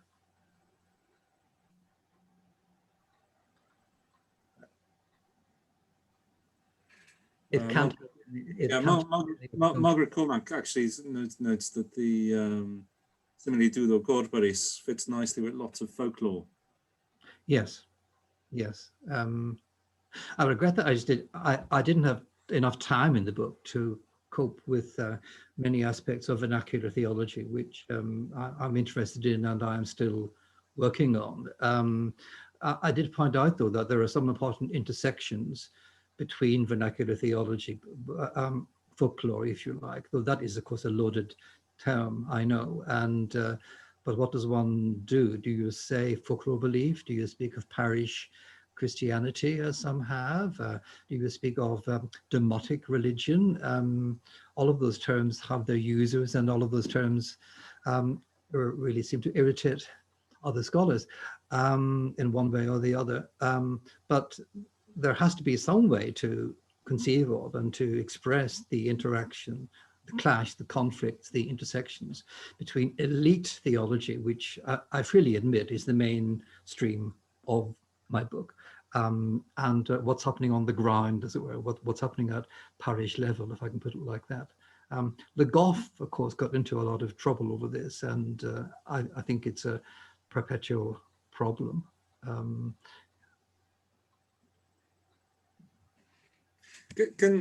There were some questions for Noga, in fact, about voyages to the other world, and I don't know whether there's anything you've seen, anything similar with what Alastair's been talking about in relation to the Chinese material. I was going to ask that, yes. There are quite a few similarities, and actually I also have lots of questions to Alastair as well. One of the things that strikes me as very different actually is the fact that you mentioned that for some of these elite theological thinkers, purgatory is not a real place. In scripture, as well as in the popular imagination in China, hell, purgatory, and the netherworld are considered to be an actual place. Yes. So there's a great deal of materiality associated with the netherworld. Yes. Well, this is one of the things that really, really fascinates me, because purgatory was believed to was believed to exist in the bowels of the earth. So it's actually they're sort of physically underneath us now, even as we speak. And that's why such stories as St. Patrick's purgatory are really very interesting, because St. Patrick's purgatory was an actual place and a site of pilgrimage. And it's in County Donegal, Loch Derg, Station Island, about which Seamus Heaney wrote some very fine poems. Now, people actually went on pilgrimage there, and they believed that they were entering purgatory physically by entering the caves on that island. Now, this obviously is an extreme example, but it does actually affirm the issue of how do you negotiate the relationship between the spiritual and the material. You see, it's fairly, if you have a culture that believes in the physical location of the place of punishment as an actual geographical place, then the idea of how the soul is affected by something material, like fire. These things, of course, are really very, very related. And so the notion of the soul being encased in fire, being enclosed in fire, is easier to believe if you have the notion that the soul will, be in a place under the earth, as it were, which is a physical place. Which seems really quite bizarre. One of my Anglican theologians of the 17th century said, no, hell is not under the earth. It's just not big enough. It has to be in the sun. And he actually argued, and I say this in my book, that hell is in the sun. It's pretty big, plenty of fire there on a regular basis. And so that's therefore where hell may be. And he actually seriously put that forward. So the idea of where are these places physically located, it's a very real question. Could I also ask a question about the materiality of all these demons and devils that operate in the hells that you've described? Yes. Are they considered to be material? And how so? I mean, well, what are they exactly? Well, that's really a wonderful question. I mean, and again, as with different answers, may be given in relation to different strands of theology, whether elite on the one hand and vernacular on the other. Sorry, that's such an awful distinction, but one has to use it, I think. In terms of the appearance of devils and demons, well, they have no bodies. So if they are appearing to us in this present life, they have to materialize. So they have to use air so that we can actually see them. The alternative, and this is where we get into vernacular theology, is that they use bodies. They use the bodies of the dead. They raise up cadavers, and here things get rather grisly pretty quickly. It's not as if the original owners of the bodies are becoming alive again, because that's regarded as being impossible. But it's the demons also entering graves and raising up the bodies of the dead and going around haunting people and just making themselves really very annoying to the people who live around the graveyard. That's actually what a professional theologian would say around 1300 would be something along the lines of no spiritual creature has any material form at all. An angel, a demon, they're totally spiritual, they're totally immaterial. Materiality only comes into it when they have to manifest themselves, when they have to interact with human beings. And so therefore those bodies are assumed bodies. Sorry, just one very quick thing. This all changes after the resurrection, of course, when souls rejoin bodies, yes? So what do devils do then? Now in hell, basically devils take on all kinds of corporeal shapes just to frighten the hell out of the souls who are in this material hell. Which is an immaterial existence occupied by souls in the material bodies again, in this murky, dark place of pain and torment. Does that make sense? We've had a question from Anetka and Stella asking whether devils in the so-called elite text you discuss suffer from fire, heat, or smoke. I'm asking because in medieval drama, in medieval drama, we have devils complaining about and suffering from heat and smoke they experience in hell. Yes, that's right. Actually, hell is meant to be a smoky place. There has to be enough light so you can see all those nasty things that frighten you. So there has to be a minimum amount of light, but it's also reeky. It's also quite smoky, and Thomas Aquinas, St. Bonaventure and the others, they really affirm the fact that hell shall be like this. Though again, the question is, which hell are we talking about? This is one of the confusions, especially in vernacular theology, because hell at present is a place full of separated souls who are being tormented, whereas after the resurrection, hell shall be filled with material bodies, souls and bodies, and so some other kinds of torture shall be inflicted upon them. But their resurrected bodies will not be as perfect as the resurrected bodies of the blessed, and they will live in a very smoky environment. It will be very hard to see and so forth. So yes, so there is meant to be a kind of smoky environment both in the present hell and in the future hell, because light is associated with the good. Light is associated with God. God is light, in a manner of speaking, and so you cannot allow the damned to have the pleasure of too much light. Alonso de Madrigal in the 1450s has a long discussion of how comparing the light of the burning in hell with bitumen. So because it gives off almost no light as it burns, so you guarantee that you have this dark burning. Yes.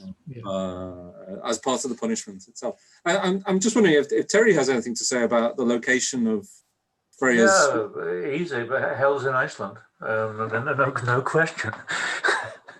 The Swedes had folk tales later on about witches flying to Iceland and going to Hekla.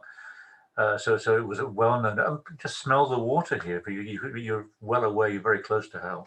Mm-hmm. No question. But of course, the Nord. It's what I'm finding intriguing to a certain extent is the Christianization process for Iceland as a Nordic people, where really the dead, there aren't ghosts. That this is bodies. You can wrestle with the dead. Yeah. And that stays that way, as Meg was talking about earlier on, in folklore in later times, that they're very corporeal. Mm-hmm. Certainly you have an element of the soul in the sense that the hugad, which you can send out and you can see in dreams, and possibly even when you're dead, you can send this spiritual side of yourself. But it's quite different to the idea of the soul. There is the idea of the following spirit that you're born with as well, that accompanies you. But the idea of a place where you can be alive and not have a body in a sense, it's going to be quite strange and needs to be people need to be educated about. And of course, the other big difference to what the rest of you have been talking about is that there is morality doesn't really exist in the same way of good and evil. You have respect really matters a great deal for people before Christianity. It's being remembered afterwards, but not really good and evil in the same way, and certainly not punishment. Very interesting Icelandic. We did a survey back in 2006, 2007, where we asked Icelanders about their beliefs, and one of the things was belief in heaven and hell and stuff. And actually, no, it was the European survey they were referring to. And lots of Icelanders, as before the financial crash, were asked, do you believe in God? Yes. Do you believe in the devil? No. Do you believe in heaven? Yes. Do you believe in hell? No. Do you believe in sin? Yes. And this was before the financial crash. So you sin in Iceland and you go straight to heaven. I think things have changed a bit since the financial crash. I think the devil started growing after that. Yeah. So there you go. Yes, this idea that your Icelandic ghosts, they're not as a really ghost at all, but there are no way they can walk through a wall without losing certain bits of your body. Always good to watch out for that. Yeah, but I mean, what quite clearly is happening in some of the material that I don't write about in the book, but I do know about from other work, is that you do have a belief that the body that there are bodies of the dead who will show up and they will haunt you, and they will be there for all kinds of various reasons. They may have not fully confessed something or other. They may have sinned in some way and they wish to make a recompense for it now, or they want to punish someone who has been evil to them in their life. Now, Christianity tries to control that, yeah, and it says basically, well, things are going on here. Sometimes the dead can be allowed by God to rise from their graves so that they can meet a priest, they can complete the confession to that priest, and then, fine, they can return to the graves and they will rest in peace.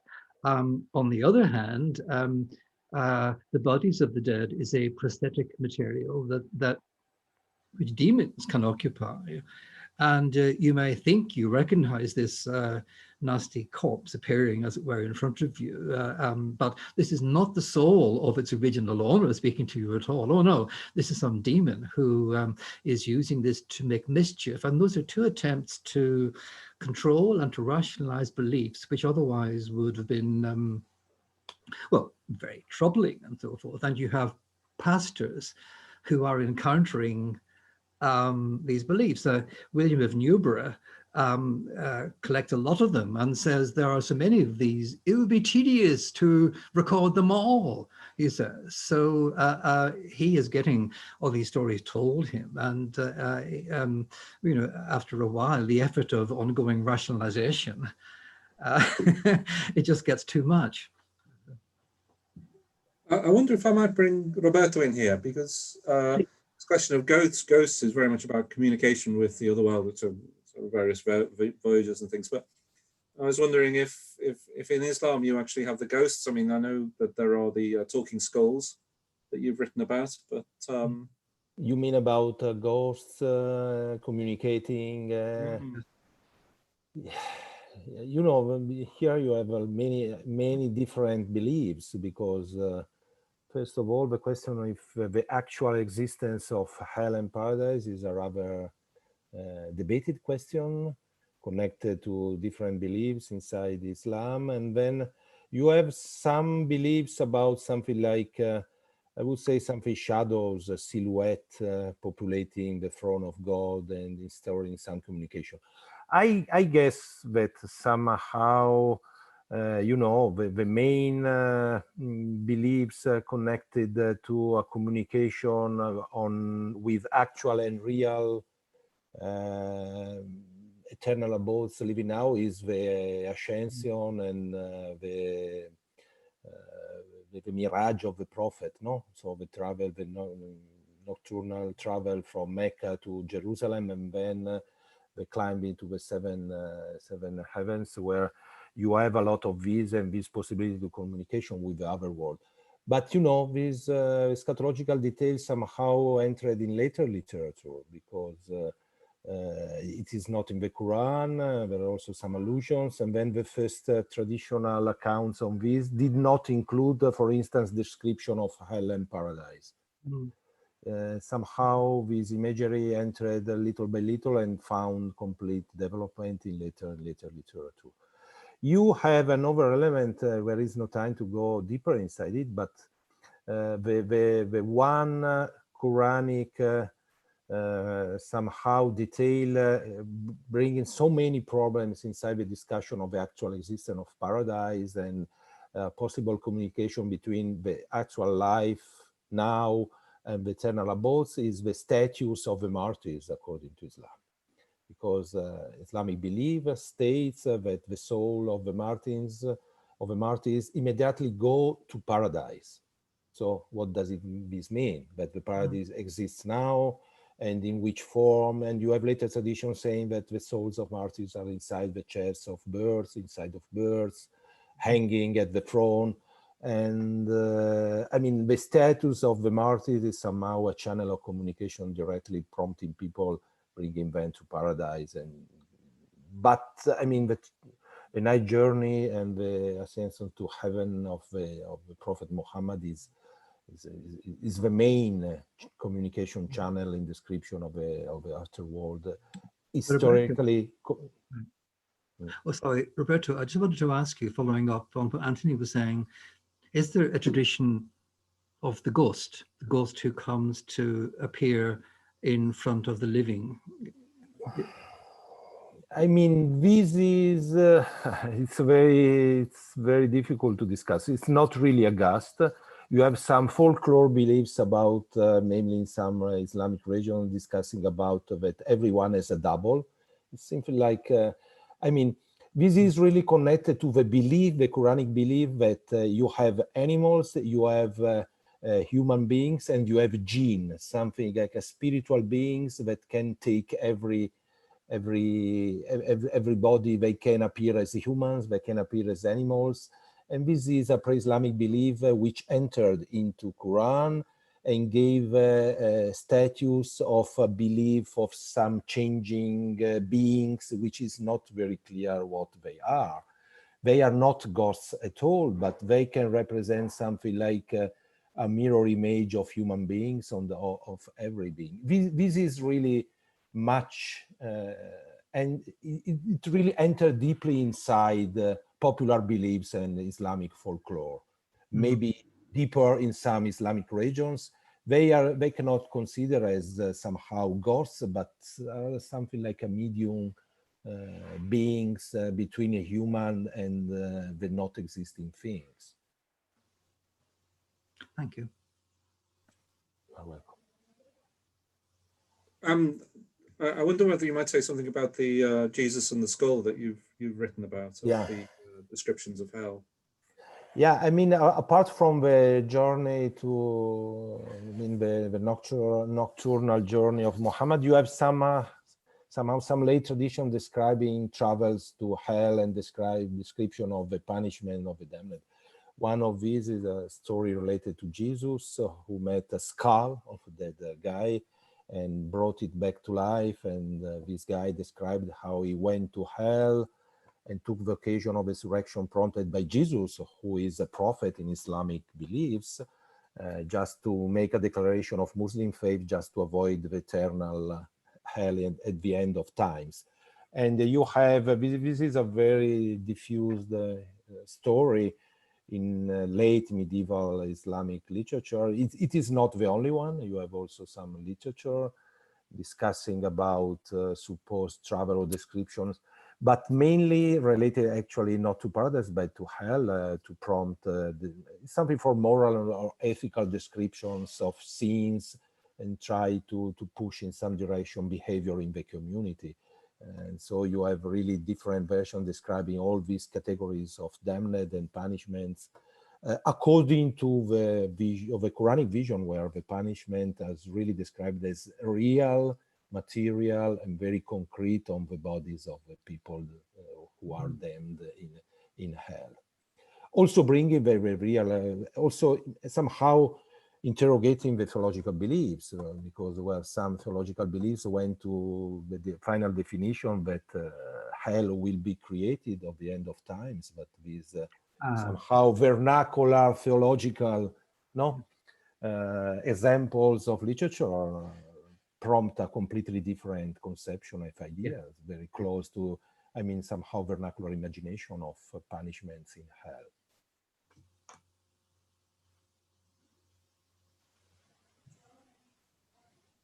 On the question of the gene, perhaps, I don't know, Noga, we did have a question about what spirits look like. And I suppose putting up the idea of the spiritual body as well, everyone has, and are they gendered? It's for me, a question for me? No, well, I was asking Noga, but I think you could come in afterwards as well. Oh. Yeah, and also I'd like to direct the question later to Alastair as well. In China, the essence of a person that descends to the netherworld does have materiality in all respects. So they are clothed, and when for instance, if we have instances of, we do have instances of nudity in hell, and actually I wanted to ask Alastair about this as well. The way that people are portrayed in the afterlife has a direct connection to their morality. So if you are righteous in this lifetime, when you descend to the netherworld, you will be seen in a respectable way. So you'll be clothed in a certain way that matches your level of morality. Whereas as we go down in the, let's say, scale of morality, in a sense, nudity comes into play. In the most gruesome depictions of hell tortures, the tortured are depicted as naked. Whereas regular people who just need processing to go on to their next incarnation will be depicted as fully clothed. So I also wanted to ask Alastair about this in the Christian imagination, in theology, in the Middle Ages, because I did notice some disparity, and there is nudity, but mostly in the most kind of graphically disturbing images of hell. Is that right? Yes, it's a complicated one, because obviously, if you look at the myth of the Garden of Eden, the creation of Adam and Eve, and they were naked, and recognizing they were not naked was an aspect of the fall and the entry of sin and so forth. So when you if you are applying that directly to the iconography of the resurrection, and to how we see bodies appearing to us, which are spiritual bodies, these bodies should be naked, because naked goes back to the original presentation of the human body, the imago Dei, and so forth. But the trouble is that that is well, socially problematic, of course, because nudity is an issue, is a problem. You know, it's all very well saying that nudity was part of the original creation of humankind, and so therefore is a very good thing. But on the other hand, if you're trying to present those forms to fallen humanity now, they just get all kinds of wrong ideas, and so it becomes problematic in the viewer of the fallen human being. So in partly because of that, there develops a huge iconography of various kinds of garment which the blessed wear. And there are different, so my point is they should all be naked really, but they can't be, and or they aren't, for all kinds of reasons. And so you have distinctions, but, well, of all kinds, between different kinds of angels. You know, the angels are not free to materialize as they wish. Oh no, if you are a cherubim, you've got a computer program, you will manifest in a particular way and so forth. If you're a seraphim, again, that's all very different. And so the bodies of the blessed, as well as retaining their physical appearance, you've got to recognize each other, but they also are wearing garments which are symbolic garments of your earthly achievements. The other complicated thing that I can talk too long about is the fact that this is not a democracy of any kind. The beatific vision is not given equally to all the blessed. It is given more fully to some than to others in relation to their merit, to what they achieved in their life. Well, apologies, I didn't answer the part about gender.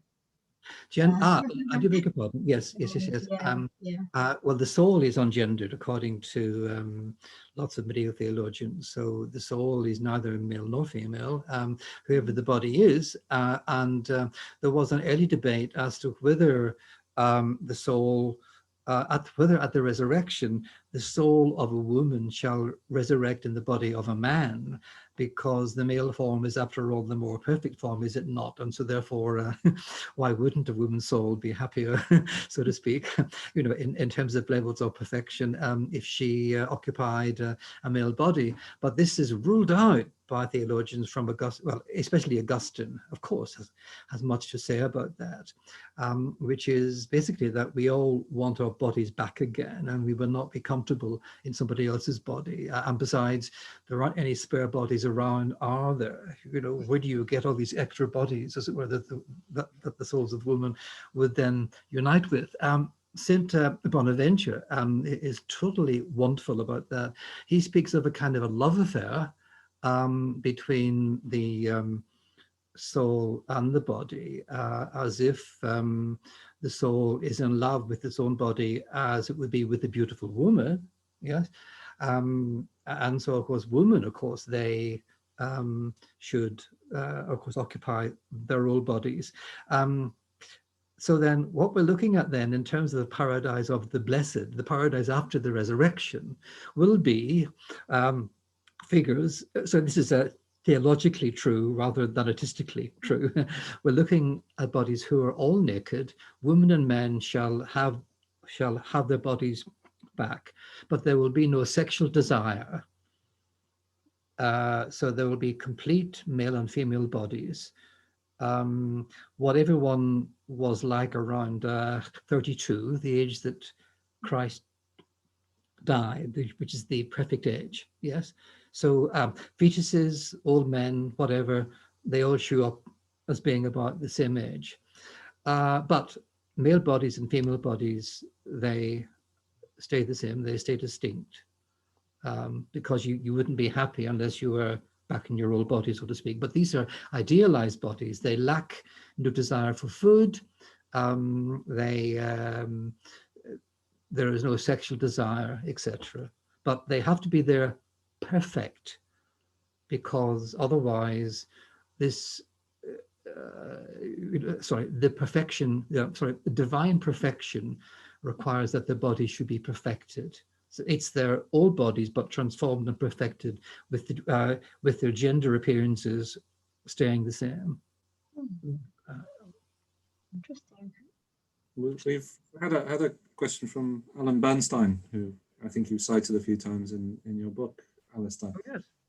Asking about the image of the mirror, or the mirror image as brought out by Noga, whether that can inform the metaphor of the voyage. And I was also wondering whether it actually would inform something of the Norse legends as well. The Terry of the Freya's Hall, which seems like a pretty dreadful place, the opposite of the real banqueting halls.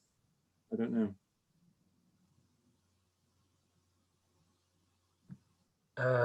As regards Freya, no, I don't know if there's any real difference. It just may be an earlier version of the Valhalla image that comes later on.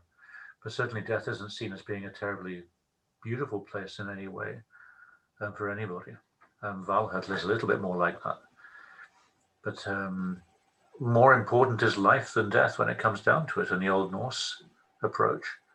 So this is a new concept, a new idea.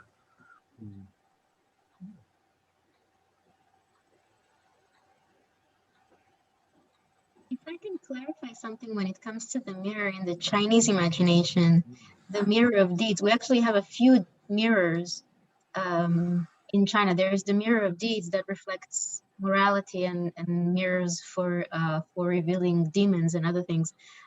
All these mirrors, the basic idea is that they would reflect the truth. So things that we can't see or information that we can't access directly, they would give us, they will fill us in, whether it's regarding the deeds or misdeeds of a person during their lifetime, or if you happen to meet some kind of entity and you wonder whether it's a god, a human, or a devil, then the mirror could reflect that. So it's kind of it reflects the truth more than anything else. And the mirror in general it is used as a metaphor in Chinese thinking, especially when it comes to his historiographical writing. History should mirror the human mind in a way. But when it comes to the netherworld, to the afterlife, the mirror is not interpreted metaphorically. It's viewed as a tool more than anything else, if that makes sense. You certainly kind of coming back to the mirror image, what you were saying, Anthony. In a sense, there is a sort of mirror image in terms of gender. If we look at that world, the other world, the underworld, is a world where women rule, and where women are on horseback, and where women choose. So this, I've raised certain ideas here and there about maybe there's a connection even to the ideas of the year being divided into two seasons, one which is more male, one which is female. Certainly Iceland and Ireland both have the image of the old woman who is the kayak in Ireland, and in Iceland you have Grilla, who is the figure of Christmas, who rule winter time, and the Halloween festival in one of the accounts, when you have a number of seemingly dead women riding onto a farm and attacking it at the beginning of winter in Theatre under the Thorhouse, there it seems to be again the arrival of the dark period, the arrival of women on the farm as supernatural beings. Because of course in daily life also the winter time was when everybody moved into the house, which was an area which women ruled. So that there is this inside and outside idea of things. And maybe you get at certain accounts of magic where women sort of they go upside down, they walk backwards and whatever, almost introducing into our world their world, which would be an almost upside down world, as they come out of a building looking between their legs with their skirts over their heads as a form of magic. And that almost it has this idea. I know it's weird, very weird. I call it magical mooning. But we have several accounts of this. And I've suggested, in a sense, what they're doing is bringing the other world into this world, because it certainly creates chaos. People will go mad. Everything will go dark. Everything, it becomes an opposite. So maybe there you've got an element of the mirror world, if this follows through, a world where women rule. And it's more of a question then of why women should be associated with the world of death. Except maybe with the idea of the underworld, which is what happens in the wintertime when everything is going on under the earth, is a little bit like a period of pregnancy. Hence, maybe even the grave mound, which is built on top of the earth and changes the landscape. So death and rebirth within life to a certain extent. There's a sort of circular element to it, which is quite deeply rooted, I think.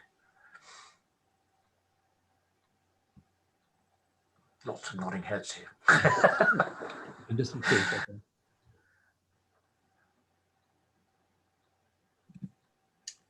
On that note, unfortunately, I think we'll have to close the discussion. I'd just like to thank all the participants. It's been absolutely marvelous. We're closing the discussion because the channel is going to be used for Peter Gans at 100. Today would have been his 100th birthday. He was born in Mainz in Germany on the 3rd of November 1920. So tonight, colleagues, friends, former students and family will talk about his life and scholarly legacy. And they're going to be starting in about 10 minutes. If anyone would like to just stay on, it's a bit like the BBC, you just carry on watching. It will be taken over by Torch of Oxford. But again, thank you all very much. It's been a fantastic discussion, and I'm sure we'll have other opportunities to discuss comparative afterlives in the future as well. So thank you all. Thank you for very the much. organizers. Thank you. Thank you. Bye. Thank you very much. Bye-bye. Take care. Bye-bye.